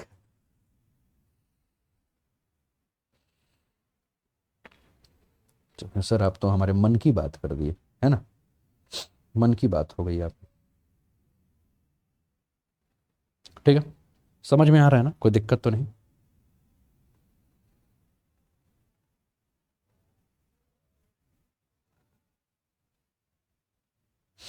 फटाफट अपने एक बार मित्रों को भी, और मैं तो ये कहूँगा जो स्टूडेंट्स अभी मान लीजिए कि प्लस क्लास के साथ अगर क्लासेस क्लैश हो रही हो तो अब ये क्लासेस चलेंगी 10:30 बजे तक। तो जैसे ही प्लस क्लासेस ऑफ होगी फटाफट यहाँ ज्वाइन कर लीजिएगा। ठीक है, और आप लोग भी अपने सारे मित्रों के साथ जो है क्लासेस के लिंक को शेयर कर दीजिए कि वो भी इसका लाभ उठाते रहे। और सभी का भैया इंतजार है, अपने मित्रों के साथ भी साझा कीजिए कि सभी जुड़ जाएं। और इस प्लेटफॉर्म पे बहुत सारे नए स्टूडेंट जो हैं वो जुड़े हुए हैं, है ना। हो सकता है कि आप अन्य किसी परीक्षाओं के लिए जो है वो तैयारी कर रहे हो, यूपीपीएससी के लिए ना करके उत्तर प्रदेश में होने वाली किसी अन्य परीक्षाओं के लिए, तो भी करंट अफेयर्स को डिटेल में पढ़ना आवश्यक है ना। केवल फैक्ट से तो काम चलेगा नहीं। हो सकता है भविष्य में कभी मान लीजिए आप सिपाही बन गए लेकिन दिमाग में जो है वो डिप्टी एसपी बनने का मन हो, तो उस समय पढ़ना होगा। तो तैयारी अभी से शुरू करें, है ना। और पता चला कि सोच रहे हैं सिपाही बनने को और बन गए अधिकारी, है ना। तो कांस्टेबल वॉन्स्टेबल से ऊपर सोचिए ना, क्योंकि अभी भी तो काफ़ी सारे सैकड़ों कांस्टेबल स्टूडेंट जो हमारे साथ इस समय जुड़े हैं कि सर हमको बस डिप्टी एसपी बनना है कि नहीं। तो सोच अभी से बड़ी कर लीजिए। चलिए आगे बढ़ते हैं।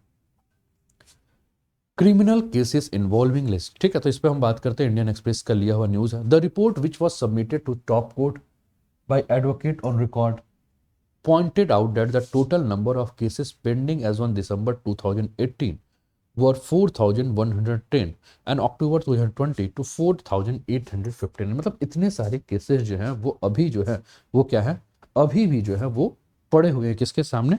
कोर्ट के सामने जो है वो पड़े हुए हैं,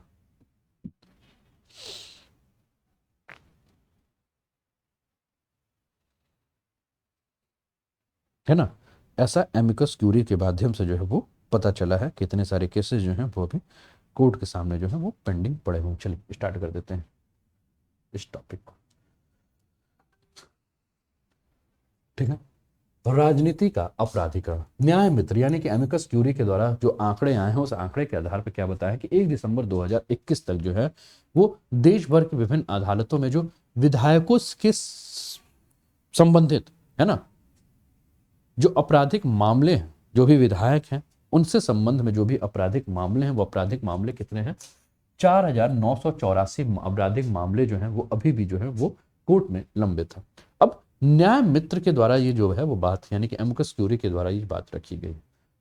तो दोस्तों न्याय मित्र ने जो ये बात रखी, ये बात क्या रखी है कि सर्वोच्च न्यायालय ने जो है वो सांसदों और विधायकों के खिलाफ मामलों की त्वरित सुनवाई के लिए एक विशेष अदालत जो है स्थापित करने की में मदद के लिए नियुक्त किया था। ठीक है ना। आप ध्यान दे रहे होंगे कि बहुत सारा भी, जैसे उत्तर प्रदेश के संदर्भ में भी आप देख रहे होंगे कि एक कोई पुरानी केस को लेकर जो है हाँ, आपको याद होगा कि भाजपा से एक नेताजी जो थे, है ना, मौर्य साहब, जब वो भाजपा को छोड़कर जो है वो सब साइकिल की सवारी करने गए, तो आपने देखा होगा कि जो एमपी और एमएलए कोर्ट है उन्होंने कोई पुराने मामले लेकर, जिसमें ये था कि वो हिंदू देवी देवताओं के ऊपर जो है कुछ आपत्तिजनक टिप्पणी कर रहे हैं, तो उस कोर्ट को, उस मामले को लेकर जो है वो सजा सुना रही थी, है ना। आपने ध्यान दिया होगा, तो आपके दिमाग में तुरंत आया होगा कि ये एमपी एमएलए कोर्ट है क्या। तो दोस्तों आप जान रहे हैं कि इतने सारे केसेस होते हैं और केसेस जो कोर्ट के पास जाते हैं, तो कोर्ट को लगता है कि देखिए बहुत सारे इस एमपी एमएलए, क्योंकि भाई ये हमेशा कुछ ना कुछ बोलते रहते हैं, अब इनके पीछे पड़ा जाए तो पता चला कि जो बहुत सी जरूरी मुद्दे होंगे, ये मुद्दे जो है वो क्या हो जाएंगे, आपके छूट जाएंगे, है ना। तो सरकार क्या कहती है, सरकार सीधे कहती है, अरे कोर्ट ने क्या कहा, कोर्ट ने कहा कि भैया इनके लिए क्या करो, एक विशेष अदालत जो है वो बना दिया जाए। और इस विशेष अदालत का जो पूरा का पूरा काम होगा, वो काम क्या होगा कि इनके खिलाफ, यानी कि सांसदों और विधायकों के खिलाफ जो भी मामले होंगे उनका क्या किया जाएगा, त्वरित निपटान किया जाएगा। और ये अदालत जो है उसको हम एमपी एमएलए कोर्ट्स के नाम से जो है वो जानते हैं, ठीक है ना। चलिए बात करते हैं इस पर। तो यह प्रवृत्ति जो है वो राजनीतिक के अपराधीकरण की बढ़ती घटनाओं को उजागर करती है। न्याय मित्र, ठीक है ना, एमिकस क्यूरी का जो मतलब होता है, वो मतलब क्या होता है, अदालत का मित्र। और आपका न्याय मित्र कौन होता है, तो न्याय मित्र जो है वो व्यक्ति होता है जो किसी मामले में पक्षकार जो है वो नहीं होता, तथा मामले से मुद्दों पर असर डालने वाली जानकारी, विशेषज्ञता जो है वो प्रदान करता है, और इसके माध्यम से जो है वो अदालत को जो है सहायता मिलती है। राजनीति का अपराधीकरण, यानी कि इसका अर्थ है कि राजनीति में जिस प्रकार से अपराधियों की भागीदारी जो है वो बढ़ती जा रही है, इसके कारण हम क्या देख रहे हैं कि बहुत सारे जो अपराधी हैं वो अब क्या करते हैं, किसी ना किसी, कोई किसी पार्टी, कोई किसी पार्टी, कोई किसी पार्टी, कोई किसी पार्टी, है ना, के द्वारा जो है वो क्या है, राजनीति में प्रवेश कर रहा है। और राजनीति में जब वो प्रवेश कर रहा है तो या तो हमारा वो सांसद बन जा रहा है, या तो हमारा विधायक बन जा रहा है, ठीक है ना। तो हम क्या देख रहे हैं कि या तो सांसद या तो विधायक जब बन रहा है, तो हम ऐसे लोगों का चुनाव कर रहे हैं, या ऐसे लोग का अपना प्रतिनिधि बनाकर भेज रहे हैं जो कि क्या है, अपराधी प्रवृत्ति के लोग हैं, ठीक है ना। अब ये जो अपराधी प्रवृत्ति के लोग अगर चुनाव जीतकर संसद में या विधानसभा में पहुंचते हैं, तो क्या हम इनके साथ उम्मीद कर सकते हैं कि ये हमारे लिए न्याय करेंगे, ठीक है ना। और दूसरा खामियाजा क्या देखने को मिलता है कि यही अपराधी प्रवृत्ति के लोग जब हाथों में जब इनकी सरकार आती है, तो अपनी मानसिकता के लोगों को ही क्या करते हैं, ये आगे की तरफ बढ़ाते हैं। यानी कि राजनीति और अपराधी के बीच में जो है वो क्या हो जाता है, वैलेंटाइन का समय चल ही रहा है ना, वैलेंटाइन वीक मनाने लगते हैं बेचारे सब, है ना, मतलब इन लोग के बीच में जो है वो प्रेम प्रगाढ़ता जो है वो बहुत ज्यादा जो है वो बढ़ती जाती है।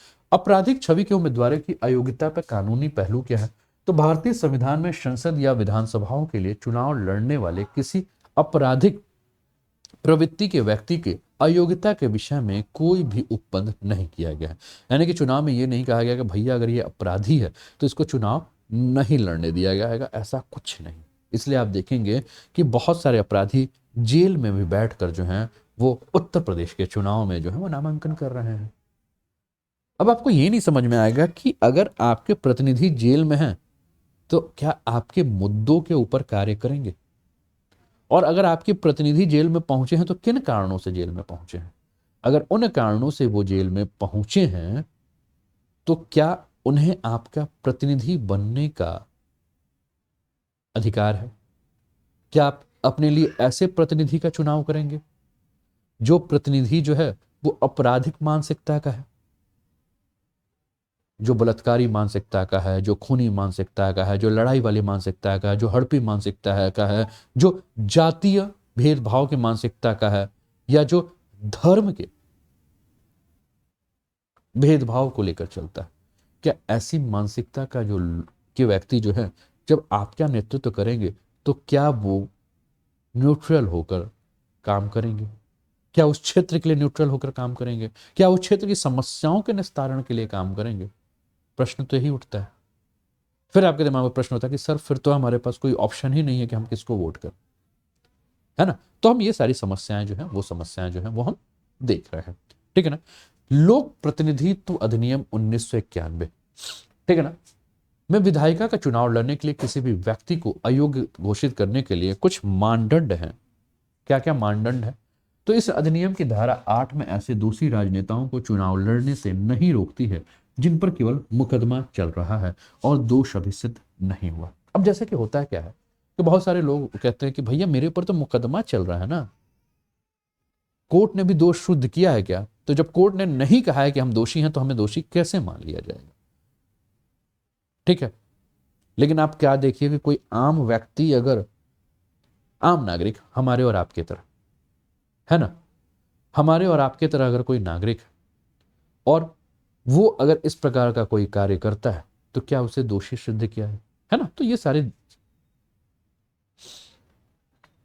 ठीक है, तो इस प्रकार की समस्याएं जो है हमें देखने को जो है वो मिलती, ठीक है ना? वीडियो सभी को क्लियर है? ठीक। इस अधिनियम की धारा 8 और धारा 8(2) के अंतर्गत प्रावधान है कि यदि कोई विधायिका सदस्य, सांसद या विधायक हत्या, बलात्कार, आतंकवादी गतिविधियों में शामिल होने जैसे अपराधों में लिप्त है तो उसे इस धारा के अंतर्गत अयोग्य माना जाएगा और 6 वर्ष की अवधि के लिए अयोग्य जो है वो घोषित कर दिया जाएगा, ठीक है ना? अपराधीकरण का कारण क्या है? इन कारणों के ऊपर अगर हम चर्चा करें तो सबसे पहला क्या है? कार्यान्वयन का अभाव, है ना?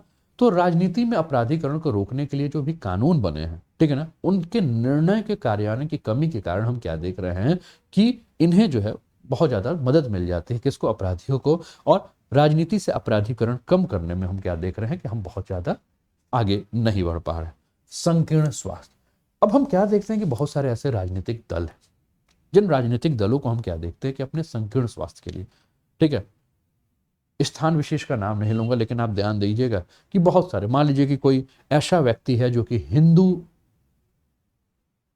विरोधी बात कर रहा है और उसके क्षेत्र में मुस्लिमों की संख्या बहुत ज्यादा है और हिंदू विरोधी मानसिकता वाला है, ठीक है, और पता है कि वो गलत काम कर रहा है, वो अनर्गल बातें कर रहा है, लेकिन राजनीतिक पार्टी क्या करेगी? उसको पता है कि अगर इसको मैंने टिकट दिया तो ये अपने क्षेत्र से जो है वो जीत कर आ जाएगा।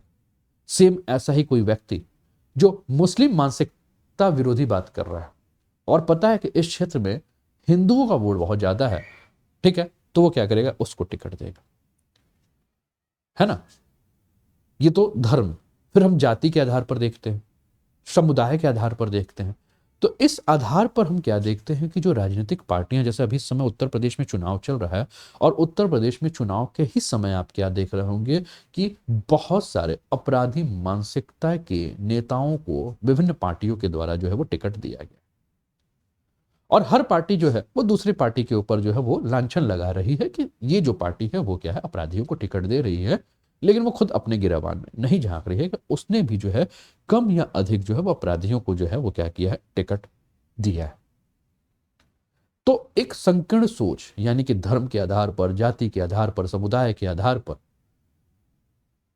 संकीर्ण सोच के कारण हम क्या देखते हैं कि ऐसे उम्मीदवारों को जो है वो टिकट दिया जाता है, ऐसे उम्मीदवारों को जो है वो चुनाव लड़ने के लिए आपके सामने रख दिया जाता है कि आपके पास ऑप्शन ही नहीं होता, ठीक है।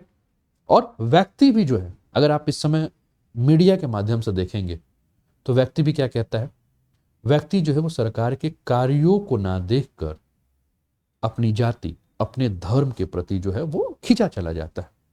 ये मेरी जाति का है, ठीक है ना, ये मेरे धर्म का है, तो ये मेरी जाति का है या मेरे धर्म का है, तो इसके अंदर कितनी भी बुराइयां हो, लेकिन मैं वोट तो इसी को प्रदान करूंगा, मैं वोट तो इसी को दूंगा,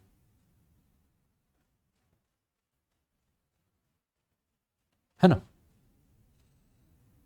कुछ नेटवर्क इशू हो रहा है, वीडियो रुक रही है क्या? विजुरिया, विजुरिया कह रहे हैं कि शादीशुदा होने के बाद भी मैं तैयारी कर रही हूं, आपके पढ़ाने का तरीका अलग है। विजुरिया, आप जुड़े रहिए। और जो भी स्टूडेंट, जैसे कि बहुत सारे स्टूडेंट जो हैं वो मेरा, एक सेकंड, 1-2 सेकंड हम लोग रुक जाते हैं, जब थोड़ा सा क्लियर हो जाए तो फिर उसके बाद कंटिन्यू करते हैं। वीडियो क्लियर जब हो जाए तो मुझे एक बार बता दीजिएगा, वीडियो क्लियर है?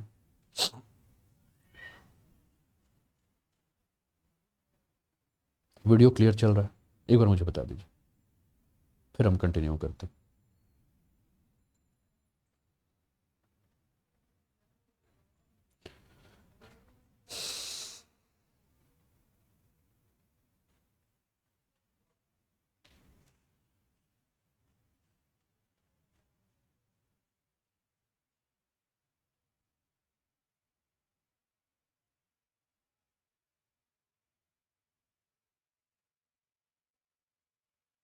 सही है ना? एक बार बता दीजिए, क्लियर है? क्योंकि मुझे भी दिख रहा है बार बार स्ट्रक हो रहा है।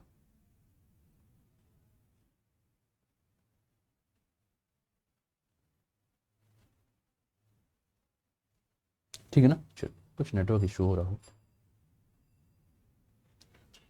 सही है ना। चलिए, हाँ तो मैं क्या कह रहा था कि जैसे कि विजूरिया ने कहा कभी कभी, तो जैसे कि बहुत सारे स्टूडेंट जो कि नए हैं, हो सकता है पहली बार मेरे क्लास में जुड़े हों,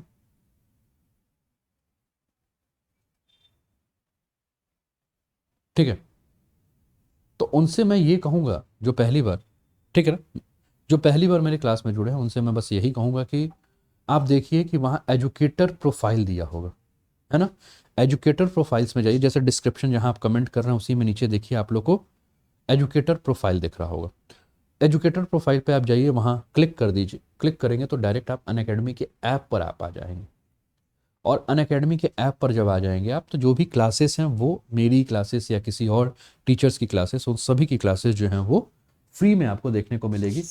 कोड आपसे मांगेगा, जैसे ही आप क्लास ओपन करोगे तो अनूप 10 ये कोड जो है वो आप प्रयोग कीजिएगा, और इस कोड के माध्यम से जो है वो क्लासेस आप कर सकते हैं, ठीक है ना। मेरी बातें जो है क्लियर समझ में आ गई है ना। अभी तो मुझे लग रहा है कि नेटवर्क सही हो गया है। मेरी बातें जो है वो क्लियर समझ में आ गई ना सभी को। तो आप अपने मित्रों को भी जो है वो साझा कर दीजिए कि वो भी जो है अनूप 10 कोड का प्रयोग करें, और क्लास का लिंक शेयर कर दीजिए, ठीक है। तो जो भी क्लासेस है उसका लाभ उठाए, है ना। जो भी नए स्टूडेंट हैं, पहली बार जुड़े हैं या कई दिनों से जुड़े हैं और जुड़ नहीं पाए, ठीक है, तो आप लोग जुड़कर लाभ उठाइए, ठीक है। चलिए, अभी सही है ना।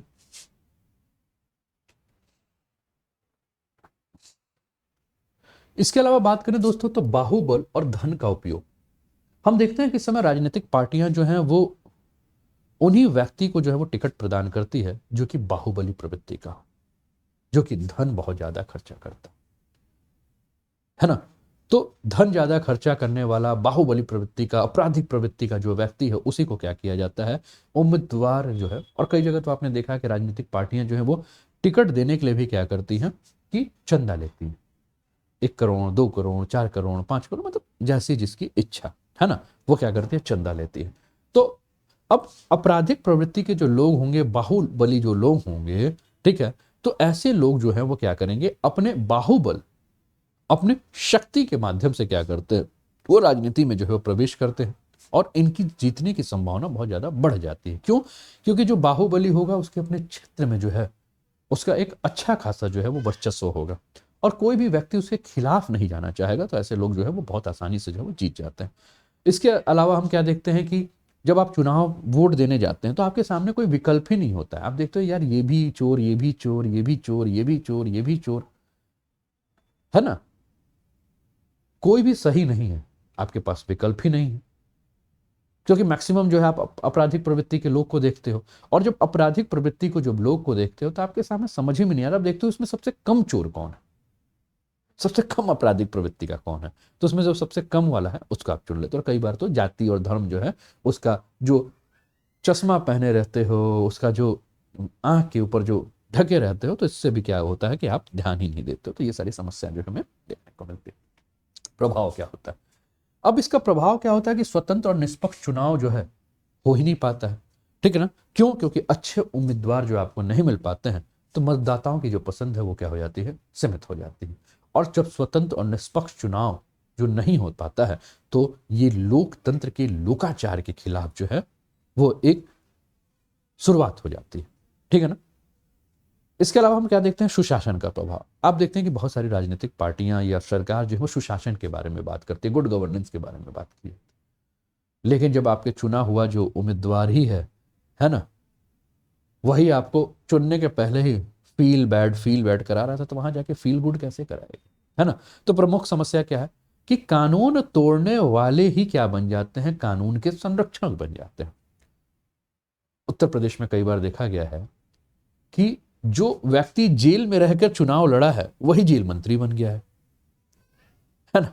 अब जेल में रहने वाला व्यक्ति जब जेल मंत्री बन जाएगा, क्योंकि जेल में जब रहा तो खुद तो अपराधी था, साथ में 8-10 और अपराधियों के साथ बढ़िया दोस्ती उस्ती बन गई, जेल से जब बाहर निकला और वो जेल मंत्री बन गया, तो आप उम्मीद कर सकते हैं कि आपराधिक प्रवृत्ति का जो व्यक्ति है, अगर वही राजनीति में आ जाए तो क्या वो लोकतंत्र की रक्षा करेगा, क्या सुशासन की जो बातें हैं उसको धरातल पर लेकर आएगा। या राजनीति में अपराधीकरण को घुस जाएगी तो जनता जो है उससे त्रस्त हो जाएगी। यही हमें देखने को मिलता है। तो भारतीय लोकतंत्र के बारे में अगर हम बात करें दोस्तों, तो भारत की लोकतंत्र प्रणाली अगर हम देखें तो इसमें जो यहाँ की जो संस्थानों की प्रकृति तथा विधायिका का चुने हुए प्रतिनिधि की जो गुणवत्ता है वो हमें क्या देखने को मिलती है, वो खराब देखने को मिलती है। अब जब आपराधिक मानसिकता के जो लोग जब पहुंचेंगे, तो मान लीजिए कि कोई आईएएस आया, कोई पीसीएस अधिकारी चुनाव आपका सेलेक्ट होकर आया है ना, ठीक है ना, क्या उन्हें काम करने देंगे? तो दोस्तों होता है क्या है कि जो भी लोक सेवक होंगे उनके काम करने के दौरान क्या करेंगे, वो अड़ंगा लगाएंगे और लोक सेवकों को भी सही तरीके से काम नहीं करने देंगे।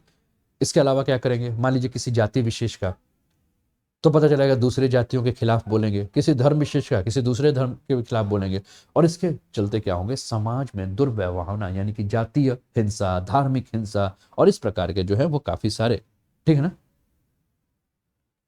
ना, आपको देखने को मिलेगा समाज में। ठीक है, और दोस्तों ये स्कॉलरशिप टेस्ट है, इसका आप लाभ उठा सकते हैं। ये कुछ बैचेस हैं, इसका आप लाभ उठा सकते हैं। ये कुछ बैचेस हैं, इसका लाभ उठा सकते हैं। दोस्तों आज एक स्पेशल क्लास है रात को 8 बजे, 9 फरवरी रात 8 बजे, गरीबी उन्मूलन एवं रोजगार कार्यक्रम भारतीय अर्थव्यवस्था का सेशन है दोस्तों। तो इसको जरूर ज्वाइन कीजिएगा, और इसके लिए आप अनअकैडमी के ऐप पर चले जाइएगा। जैसा कि मैंने कहा कि अनअकैडमी के ऐप पर जब आप जाएंगे तो अनअकैडमी के ऐप पर एजुकेटर प्रोफाइल में आप मुझे अनूप उपाध्याय नाम से, जो कि यहाँ नाम आपको दिख रहा है, इस नाम से आप सर्च कीजिएगा। और जैसे ही आप इस नाम से सर्च करेंगे तो मेरी सारी पेड क्लासेस और फ्री क्लासेस आपको देखने को मिलेगी। आपको क्या करना है, जो भी पेड क्लासेस अगर उसके लिए आप इच्छुक हैं तो बैचेस स्टार्ट होते रहती हैं। आप इस कोड का प्रयोग करके, जो कि आपके स्क्रीन में इतने बड़े से जो ये कोड लिखा हुआ है अनूप 10, इसका प्रयोग करके आप सब्सक्रिप्शन ले सकते हैं, या फ्री क्लासेस जो है वो इसी कोड को डाल के आप अनलॉक देख सकते हैं। जैसे कि आज रात को ये गरीबी उन्मूलन एवं रोजगार कार्यक्रम आज रात 8 बजे हम लोग भारतीय अर्थव्यवस्था के में पढ़ेंगे, तो इसको जरूर ज्वाइन कीजिए और अपने मित्रों को इसको भी आमंत्रित कीजिए कि वो इसका लाभ उठाए। अगला न्यूज जो है वो द हिंदू से है, न्यूज है many seats withdrawn in Jammu and Kashmir, delimitation draft. Delimitation यानी कि परिसीमन, परिसीमन के बारे में हम बात कर रहे हैं। और जब हम बात परिसीमन की कर रहे हैं तो फिर से हम कहां पहुंच चुके हैं, फिर से हम पहुंच चुके हैं इंडियन पॉलिटी में। परिसीमन आयोग के बारे में बात करें दोस्तों, जम्मू कश्मीर 5 अगस्त 2019 370 हटा, राज्य से यूनियन टेरिटरी बना और 2 केंद्र शासित प्रदेश बने, एक जम्मू एंड कश्मीर और दूसरा लद्दाख।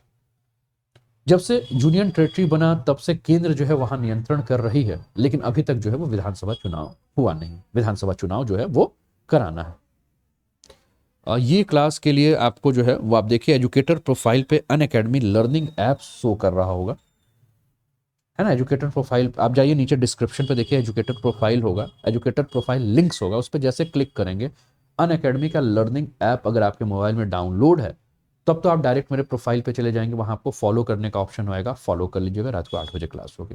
अगर डाउनलोड नहीं है तो वहां जैसे एजुकेटर प्रोफाइल पे जाएंगे आपको डाउनलोड करने के लिए बोलेगा, तो आप अनअकैडमी लर्निंग ऐप को आप डाउनलोड कर लीजिए गूगल के प्ले स्टोर से, और वहां से जाकर आप UPPSC, UP triple S C या डायरेक्ट लिंक से जो है UPPSC, UP triple S C पर ही आपको लेकर जाएगा। वहां से चले जाइए और इस कोड के माध्यम से, जो कि मैंने अभी आपको कोड अनूप 10 बताया, उसके माध्यम से आप रजिस्टर्ड करके जो क्लासेस हैं उसका आप लाभ उठा सकते हैं। तो दोस्तों जम्मू कश्मीर परिसीमन आयोग की एक अंतरिम रिपोर्ट आई है, और इस अंतरिम रिपोर्ट में जम्मू कश्मीर परिसीमन आयोग में जम्मू कश्मीर के चुनावी मानचित्र में जो है वो बदलाव करने का जो है प्रस्ताव दिया है। ठीक है ना। अब राज्य की जो परिसीमन की जो शुरुआत हुई थी वो जून 2021 से शुरू हुई थी। अब इसमें निर्वाचन क्षेत्र को किस प्रकार से वितरण किया गया, तो पूर्व में अगर हम बात करें, यानी कि जब जम्मू कश्मीर राज्य था, जब 370 था, तो पूर्व की अगर हम बात करें तो पूर्व में जम्मू एंड कश्मीर राज्यों में 87 सदस्य जो है वो आपकी विधानसभा की सीटें थी, जिसमें से जम्मू क्षेत्र में 37 थी और कश्मीर के संभाग में 46 थी। 4 आपके जो थी वो लद्दाख के क्षेत्र में थी। ठीक है ना।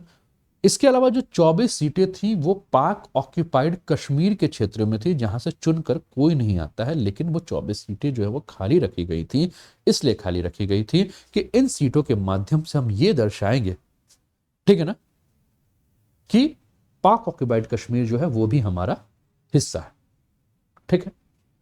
फिर उसके बाद 5 अगस्त 2019 370 हटाया गया, और 370 हटाने के बाद जो है जो जम्मू एंड कश्मीर को एक विशेष राज्य की जो दर्जे की स्थिति थी उस स्थिति को क्या किया गया, हटा दिया गया, और उसके बाद केंद्र शासित प्रदेश में जम्मू एंड कश्मीर और लद्दाख में बांट दिया गया। अब परसीमन आयोग ने जो जम्मू कश्मीर के संदर्भ में क्या क्या सिफारिश की है उसके ऊपर हम चर्चा करते हैं। तो दोस्तों, इस परसीमन आयोग ने जम्मू कश्मीर पुनर्गठन अधिनियम 2019 के तहत जो है वो जनादेश के अनुसार जम्मू कश्मीर में 7 विधानसभा क्षेत्रों को जो है वो जोड़ा है। अंतरिम रिपोर्ट में जम्मू प्रांत के लिए 6 सीटों में जो है वो वृद्धि की गई है, जिसमें निर्वाचन क्षेत्रों की संख्या जो है वो अब 43 हो जाएगी, और कश्मीर प्रांत में 1 सीट की वृद्धि तथा सीटों की संख्या जो है कम करके 47 तक करने की बात की गई है, और दोनों क्षेत्रों में लगभग एक दूसरे को बराबर लाने के बारे में बात की गई है। परसीमन आयोग ने जम्मू कश्मीर के अधिकांश विधानसभा क्षेत्रों की सीमाओं को फिर से निर्धारित करने का सुझाव दिया है, और इसने 28 नए निर्वाचन क्षेत्रों का पुनर्गठन किया तथा 19 विधानसभा क्षेत्रों को हटा दिया। विधानसभा में आरक्षण के बारे में जो बात हो रही थी कि सीटों का आरक्षण कैसे किया जाए, कि यहां से महिलाओं के लिए आरक्षित सीट हो, या शेड्यूल कास्ट के लिए आरक्षित सीट हो, या शेड्यूल ट्राइब्स के लिए आरक्षित सीट हो, क्योंकि पहले जो है आरक्षण का प्रावधान जो था कुछ अलग था, लेकिन अब जब विशेष राज्य का जब दर्जा हट गया है तो किस प्रकार से आरक्षण किया जाए, ठीक है ना। क्योंकि अब आयोग ने जो कहा है कि जैसे कि मान लीजिए अनुसूचित जातियां हैं, ठीक है ना, और ये अनुसूचित जातियां हिंदू धर्म से हैं, तो इनके लिए जो है, क्योंकि ये भी अनुसूचित जातियों का प्रतिनिधित्व होना चाहिए ना भाई, तभी तो वो राज्य के अनुसूचित जातियों का जब प्रतिनिधित्व करेंगे, तभी तो राज्य में जो अनुसूचित जाति उनकी समस्याओं को जो है वो मंच पर रखेंगे, पटल पे रखेंगे। तो कहा गया कि 7 सीटें जो है वो क्या की जाए, अनुसूचित जातियों के लिए जो है वो आरक्षित कर दिया जाए। और ये 7 सीटों में जो मुख्य रूप से जो सीटें थी वो कौन कौन से थी, सांबा, कठुआ, जम्मू, उधमपुर जो बेल्ट है वहां। इसके अलावा अनुसूचित जनजातियों के लिए 9 सीटों का आरक्षण देने का प्रावधान किया गया है, जो कि जम्मू प्रांत में राजौरी, पूंछ बेल्ट में रहने वाले ज्यादातर गैर कश्मीरी भाषी मुसलमानों, गुर्जर और बरकरार के लिए जो है वो मददगार होगा। अब ये तो विधानसभा की सीटों के बारे में बात थी। अब बातें होंगी कि लोकसभा की सीटों के लिए क्या किया जाए। तो परसीमन आयोग ने यह कहा है कि लोकसभा निर्वाचन के क्षेत्रों के जो है उसके लिए भी जो है पुनर्निर्धारण का जो है प्रस्ताव किया गया है, और जम्मू कश्मीर में 5 संसदीय क्षेत्र है, जिसमें से कश्मीर में 3 और जम्मू में 2 सीटें शामिल हैं। इसमें दक्षिण कश्मीर के 3 जिलों तथा पीर पंजाल घाटी के 2 जिलों जैसे कि राजौरी और पूंछ को मिलाकर एक लोकसभा सीट का प्रस्ताव किया है, जिसका नाम क्या होगा, अनंतनाग राजौरी सीट होगा। ठीक है। अब इसके खिलाफ जो है वो आलोचना क्या हो रही है ना, इसके विपक्ष में क्या कहा जा रहा है। तो जो ये सीटों का बंटवारा किया जा रहा है वो इस आधार पर की जा रही है, ठीक है ना। तो इस पर जो है जिस आधार पर की जा रही है उस पर क्या हो रही है, आलोचना हो रही है, ठीक है ना। जैसे कि कश्मीर के बारे में अगर हम बात करें तो कश्मीर के प्रांत की जो जनसंख्या है वो लगभग 68.88 लाख के आसपास है, और वही जम्मू में अगर हम बात करें तो 53.5 लाख के आसपास 5 है, मतलब 53.5 लाख है। अब आयोग ने कहा है कि जो हम लोगों ने पूरा का पूरा खाका खींचा है उसमें हमने क्या देखा है कि जम्मू और कश्मीर दोनों स्थानों की स्थलाकृतियां कैसी हैं, संचार के साधन कैसे हैं, सुविधाएं क्या है, इन सभी को रख के जो हमने सीटों का बंटवारा किया है, केवल जनसंख्या के आधार पर नहीं किया है। जो विरोध हो रहा है वो कहा जा रहा है कि भैया जम्मू में 53.5 लाख लोग हैं और कश्मीर में लगभग 69 लाख लोग हैं, तो फिर आप दोनों जगह बराबर बराबर सीटों का कैसे कर सकते हैं, बराबर प्रतिनिधित्व कैसे दे रहे हैं। तो उन्होंने कहा कि देखिए भैया हमने जनसंख्या को नहीं बेस माना है, हमने क्या मांगा है कि स्थलाकृति कैसी है, संचार के साधन कैसे हैं, और साथ में जो अन्य सुविधाएं हैं वो किस प्रकार से, उस बेस पर हमने क्या किया है कि परसीमन या सीटों का जो है वो हमने बात किया है। पुनर्गठन असंवैधानिक, ठीक है ना। तो यह दावा किया गया कि जम्मू कश्मीर पुनर्गठन अधिनियम 2019 जो है वह स्पष्ट रूप से असंवैधानिक था, और इससे पहले सर्वोच्च न्यायालय में जो है वो चुनौती भी दी जा चुकी है। तो आप राज्य पुनर्गठन अधिनियम के आधार पर, यानी कि जम्मू कश्मीर राज्य पुनर्गठन अधिनियम के आधार पर जो है ये जो आप परसीमन कर रहे हैं वो असंवैधानिक क्यों, क्योंकि अभी भी मामला जो है वो कोर्ट में चल रहा है, ठीक है।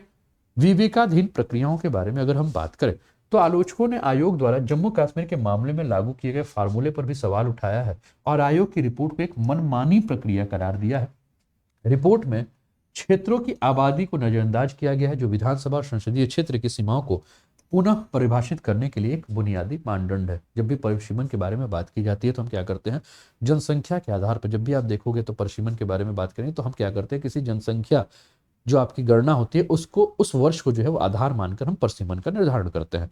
तो बार बार यही कहा गया है कि भाई आप अपने हिसाब से कर दिए हैं। आप देख रहे हैं कि एक जगह लगभग 80 लाख के आसपास जनसंख्या है, दूसरी जगह पे 53.5 लाख की जनसंख्या है, तो दोनों जगह से आप प्रतिनिधियों का जो है संख्या बराबर कैसे कर सकते हैं, जबकि परिसीमन का जो बेसिक जो आपका या सबसे आधारभूत जो है वो मानदंड क्या है कि आप जनसंख्या के आधार पर परिसीमन करेंगे। तो इस पर भी जो है विवाद चल रहा है। परिसीमन क्या होता है?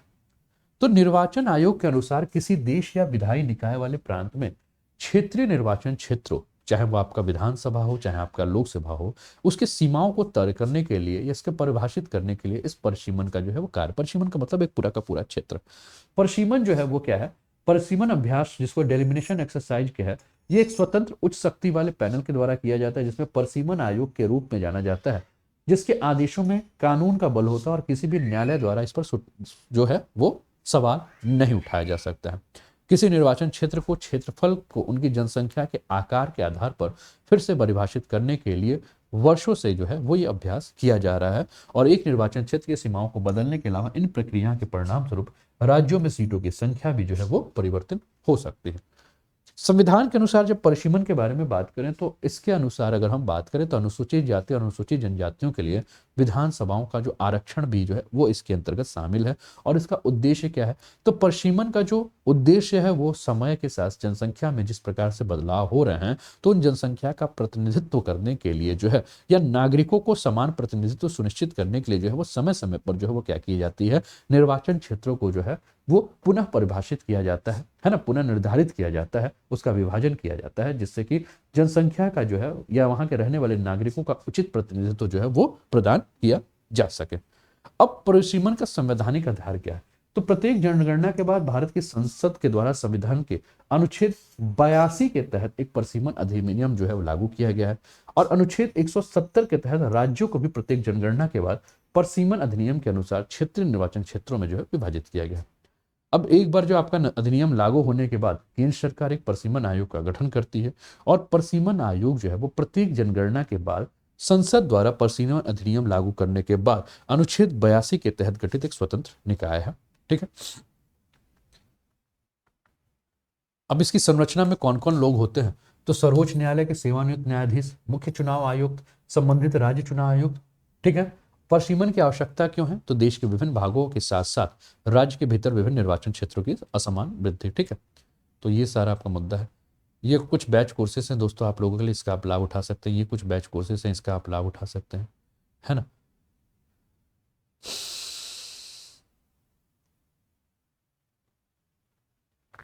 ये कुछ बैच कोर्सेस हैं, इससे आप लाभ उठा सकते हैं। दोस्तों आप अनअकैडमी यूपी पीएससी और यूपी ट्रिपल एससी का सब्सक्रिप्शन लेते हैं तो आपको UP PSC upper, lower PCS, RO AR, UPSI, UP triple SC PET, लेखपाल, बीओ और ऑप्शनल कोर्स का है जो लाभ मिलेगा। इसके लिए जो आपको कोड यूज करना है वो अनूप 10 कोड यूज करना है ना। और आप देख रहे होंगे इस समय यूपी ट्रिपल एससी के लिए जो है अलग से जो है वो बैचेस भी कर दिए गए हैं जिसके फीस में भी जो है वो कमी कर दी गई है। ठीक है। फी स्ट्रक्चर आपके स्क्रीन पर दिख रहा होगा। 24 महीने का फी 13,600, 12 महीने का 9,350, 6 महीने का 7,650, 3 महीने का 4,250 और 1 महीने का 1,700। लेकिन जैसे ही आप कोड यूज करोगे क्या, ANUP10 अनूप 10, वैसे ही आपको क्या है कि आपके सब्सक्रिप्शन पे आपको 10% का जो है वो लाभ मिल जाएगा, है ना। और ये फीस हो जाएगा तो इसका आप लाभ उठा सकते हैं। सुपर कॉम्बो सब्सक्रिप्शन ऑफर है। घर बैठे बैठे यूपी बिहार के टॉप एजुकेटर के साथ आप यूपी बिहार की तैयारी कर सकते हैं, जिसमें 6 महीने की फीस जो है 7,960 और 12 महीने के 10,620। लेकिन जैसे ही आप कोड यूज करोगे अनूप 10, यहाँ भी आपको 10% का ऑफ मिल जाएगा। बक्स बॉन्टिंग दोस्तों ये अपॉर्चुनिटी है आप सभी लर्नर्स को कि अगर आपको लगे कि आपके किसी भी एजुकेटर की क्लास में कुछ भी इनअप्रोप्रिएट कंटेंट प्रोवाइड किया जा रहा है या वीडियो में कुछ ऐसी बातें कह दी गई हैं जिससे कि आपके धार्मिक, आपकी जाति, आपकी सामुदायिक, आपकी लैंगिक, आपकी भाषाएं, भावनाओं को आहत किया जा रहा है, तो आप अनअकैडमी पर उस शिक्षक के खिलाफ कंप्लेन कर सकते हैं और आपका कंप्लेन सही हो, आपका क्लेम सही हो तो अनअकैडमी आपको अवार्ड भी देंगे। ठीक है। नहीं, अनूप 10 नाम नहीं है, अनूप उपाध्याय नाम है, कोड है मेरा। जैसे कि आप अनूप 10 कोड जब यूज करोगे, ठीक है, तो इससे जो है वो आपको फीस में 10% का ऑफ मिल जाएगा। और या जो भी फ्री क्लासेस हैं वो फ्री क्लासेस आपको देखने का मिल जाएगा ना। अनअकैडमी पर जब आप जुड़ोगे तो अनअकैडमी जो है वो कोडेड प्रो टीचर्स को जो है वो कोड प्रोवाइड करता है, ठीक है।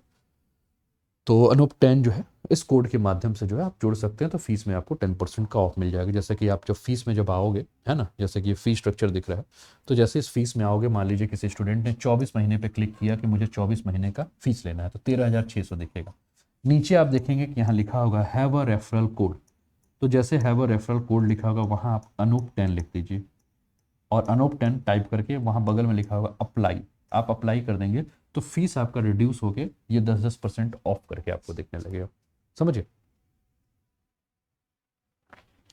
ठीक है, 10% ऑफ हो जाएगा, और उसके बाद आप सारी क्लासेस जितने भी अनअकैडमी पे कोर्सेस हैं सबकी क्लासेस कर सकते हैं। चलिए स्टार्ट करते हैं आज के मल्टीपल चॉइस क्वेश्चन के सेशन को, है ना। तो तैयार हैं सभी लोग? तो सभी लोग तैयार हैं, बताइएगा।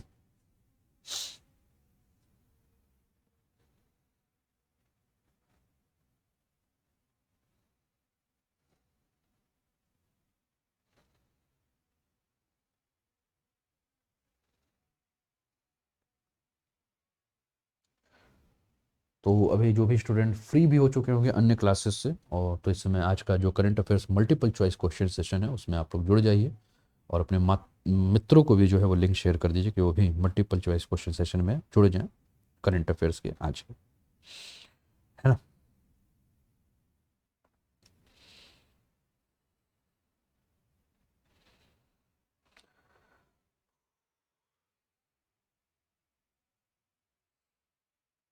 तो चलिए पहला प्रश्न है, 1,000 वनडे मैच खेलने वाले विश्व की पहली टीम निम्न में से कौन सी बन गई है? पाकिस्तान, भारत, बांग्लादेश या ऑस्ट्रेलिया? आपको बताना है दोस्तों कि सही उत्तर क्या है। अच्छा, उत्तर आने भी लगे। सचिन, मुकुल, अनीता, रोमा, काजल।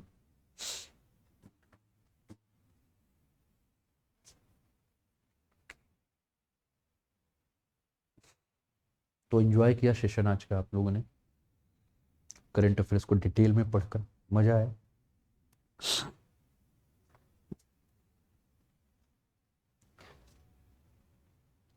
तो दोस्तों जिन्होंने कहा भारत, वो सभी के उत्तर जो है सही हैं, और भारतीय टीम 1,000 वनडे खेलने वाली जो है पहली टीम बन चुकी है, और भारत ने अपना पहला वनडे साल 1974 में इंग्लैंड के खिलाफ जो है वो खेला था। और इस मामले में अगर हम बात करें तो भारत के बाद जो है वो सेकंड नंबर जो है वो ऑस्ट्रेलिया का है, जिसने 958 जो है खेला। उसके बाद पाकिस्तान 936 मैच के साथ जो है वो तीसरे नंबर पे बना हुआ है, ठीक है। अगला प्रश्न है, भारत रत्न से सम्मानित निम्न में से किस प्रसिद्ध गायक का 92 वर्ष की उम्र में निधन हो गया है? लता मंगेशकर, आशा भोसले, अनुराधा पौडवाल या अलका याग्निक? आपको बताना है कि सही उत्तर क्या है।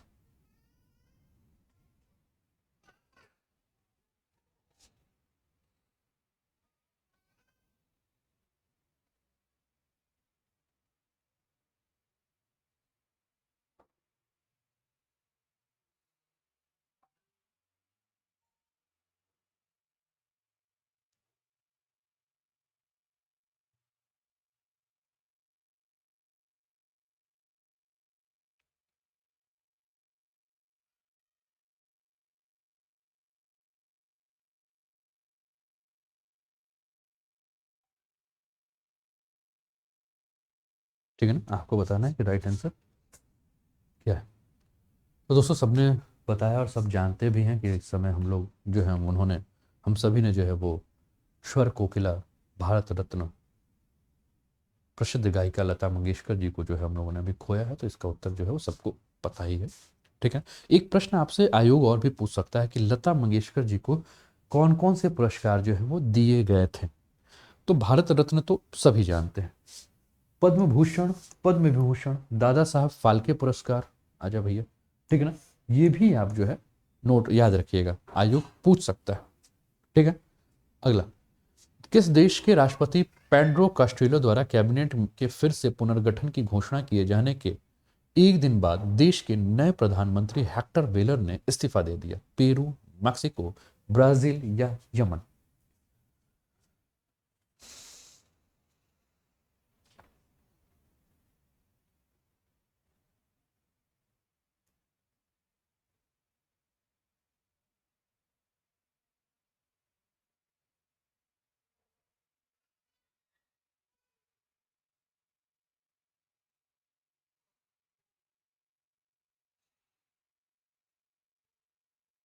ठीक है।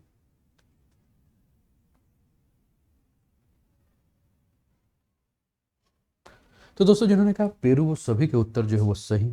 उत्कर्ष, गुड मॉर्निंग, काफ़ी देर बाद।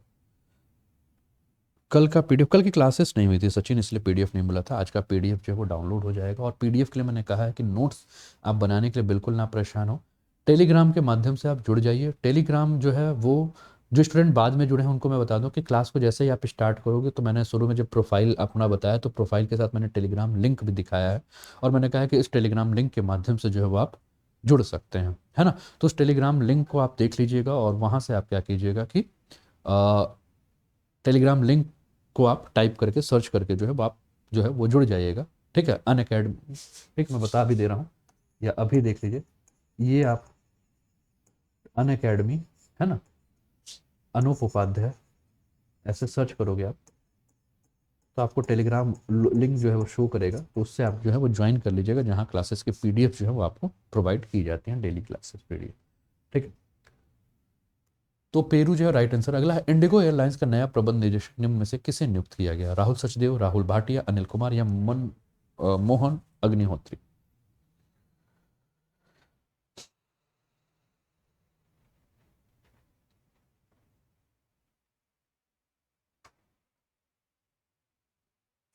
आपको बताना है दोस्तों कि सही उत्तर क्या है। Indigo airline.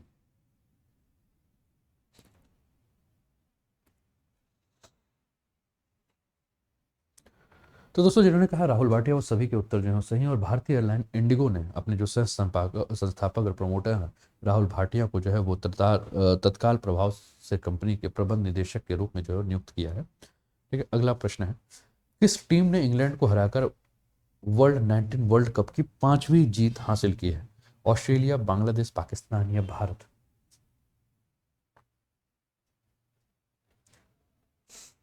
और क्लासेस के टाइम को मैंने बढ़ा दिया है, पहले 9 से 10 था, लेकिन अब 10:30 11 बजे तक क्लासेस चलेंगी, कि मैक्सिमम टू मैक्सिमम टॉपिक को हम लोग कवर कर सकें, कि किसी भी प्रकार से जो है वो आपको कोई भी टॉपिक आपका ना छूटे। और करंट अफेयर्स के लिए आपको कोई भी नोट बनाने की आवश्यकता नहीं है। मैं इसी क्लासेस का पीडीएफ आपको शेयर कर दूंगा टेलीग्राम के ग्रुप में, जहाँ से आप उसको देख सकते हैं। ठीक है। तो दोस्तों जिन्होंने कहा इंडिया, और आप देख ही रहे हो इस समय भारत जो है वो वर्ल्ड कप जो है अंडर 19 जो है जीता है। और ये जो मैच है वो सर विवियन रिचर्ड्स मैदान में खेला गया था। तो आपसे ये भी प्रश्न आयोग पूछा जा सकता है कि भारत ने इस समय वर्ल्ड कप अंडर 19 जीता है, ये किस मैदान में खेला गया था? तो सर विवियन रिचर्ड्स मैदान में खेला गया था। भारत और इंग्लैंड के बीच में किस तारीख को हुआ था? तो 5 फरवरी 2022 को खेला गया था। ठीक है ना। और कितनी बार जो है भारतीय टीम ने इंग्लैंड को पस्ट करते हुए? तो पांचवी बार। कौन कौन? 2000 में, 2008 में, 2012 में, 2018 में, और 2022 में। ठीक है। तो इस ईयर भी आप याद रखिएगा। ठीक है ना, इस ईयर को भी आप याद रखिएगा। ठीक है ना। और इसके अलावा ऑस्ट्रेलिया ने 1988, 2002 और 2010। ठीक है ना, ये भी आप याद रखिए। अगला, हाल ही में किस राज्य ने एक देश एक ration card, one nation one ration card योजना को लागू कर दी है? दिल्ली, उत्तर प्रदेश, गोवा, या छत्तीसगढ़। आपको बताना है कि राइट आंसर क्या है।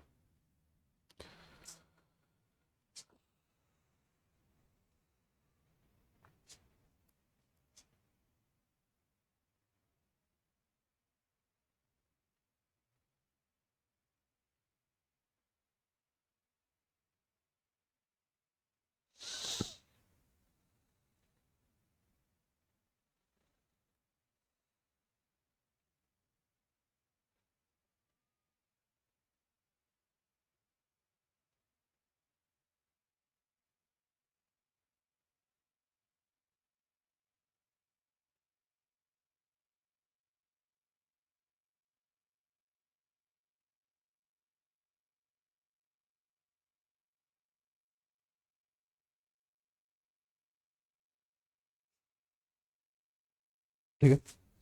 तो दोस्तों जिन्होंने कहा छत्तीसगढ़, वो सभी के उत्तर जो हैं सही है। अगला है, भारत के निर्यात आयात बैंक और श्रीलंका सरकार ने कितने मिलियन अमेरिकी डॉलर के ऋण पर समझौता किया है?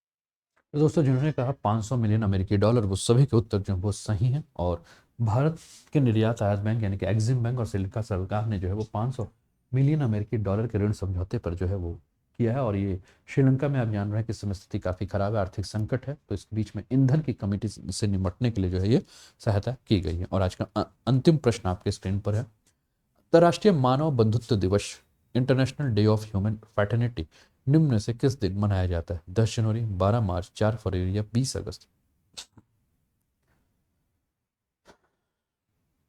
आपको बताना सही उत्तर क्या है।